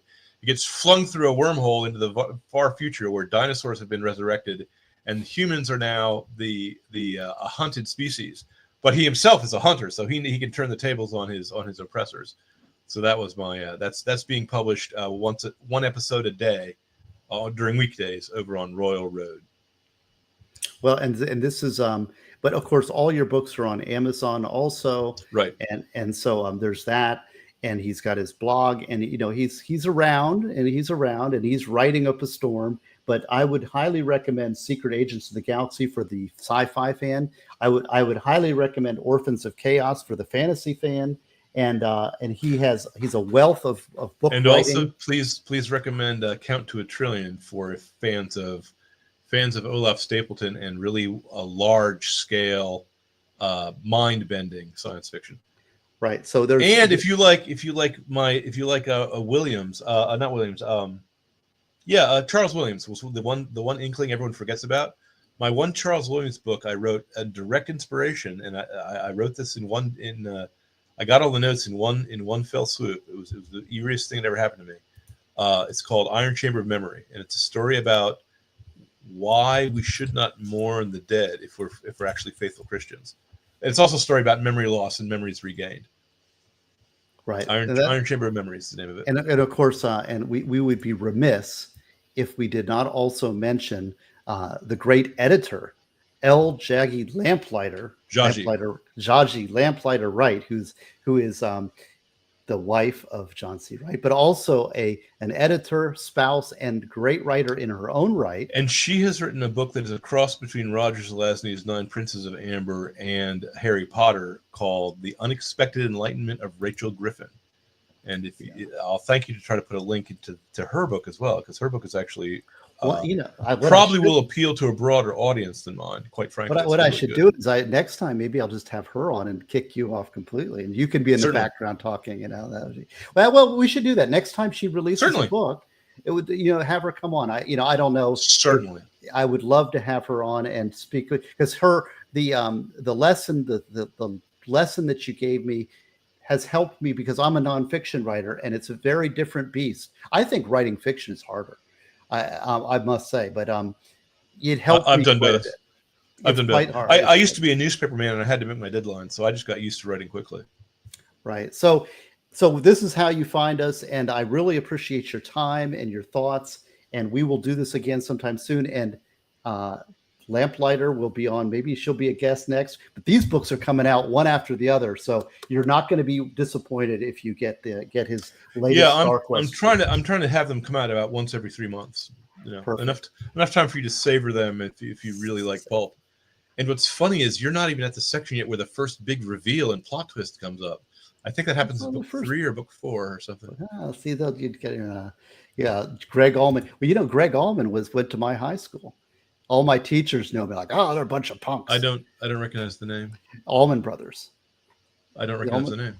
It was a big band in the 70s. They were a stadium band in the 70s, the Allman Brothers, and I was one of the worst. Oh, when you say a big band, you don't mean a big band. You don't mean rock. Okay, band. you mean rock and roll. I'm unfortunately not conversant with you modern people in your stream. Yes, all you rock and roll. It's 72, 73. They were one of the biggest bands around, and but I got to say that Greg Allman's autobiography was the most disgusting, morally disgusting books I've ever read. I usually read for pleasure also rock autobiographies of rock stars, and like the Sammy Hagar one is great. The one Don Felder from the Eagles, great autobiographies. But Greg Allman, I was thinking so highly because he's from Daytona Beach, and it was a disaster. I know who the Andrews sisters are. You and I are not from the same generation. No, we are the same generation. You're me 10 years in the future. I preferred older music to what my contemporaries listen to. I mean, we are the same generation, but I read books from the 30s and 40s because at the time all the science fiction book was in the 30s and 40s, and I like the music from that time too. No, it's no doubt. I like a broad swath of music, but that's for another day. But Good night, and I appreciate you. Thank you very much. You want to hang out for just a second? I'm going to end the stream. And thank you all for showing. Thank you to my subscribers and everybody who's buying books, because many people don't buy books anymore. They got this little thing, but your books are well appreciated since us authors. And to the Rewatch crew, thank you very much. And so like and subscribe. And God bless you all. And happy Easter. It's still going on. I think it's 40 days. God bless. Still going on, 40 days. Bye-bye. God bless.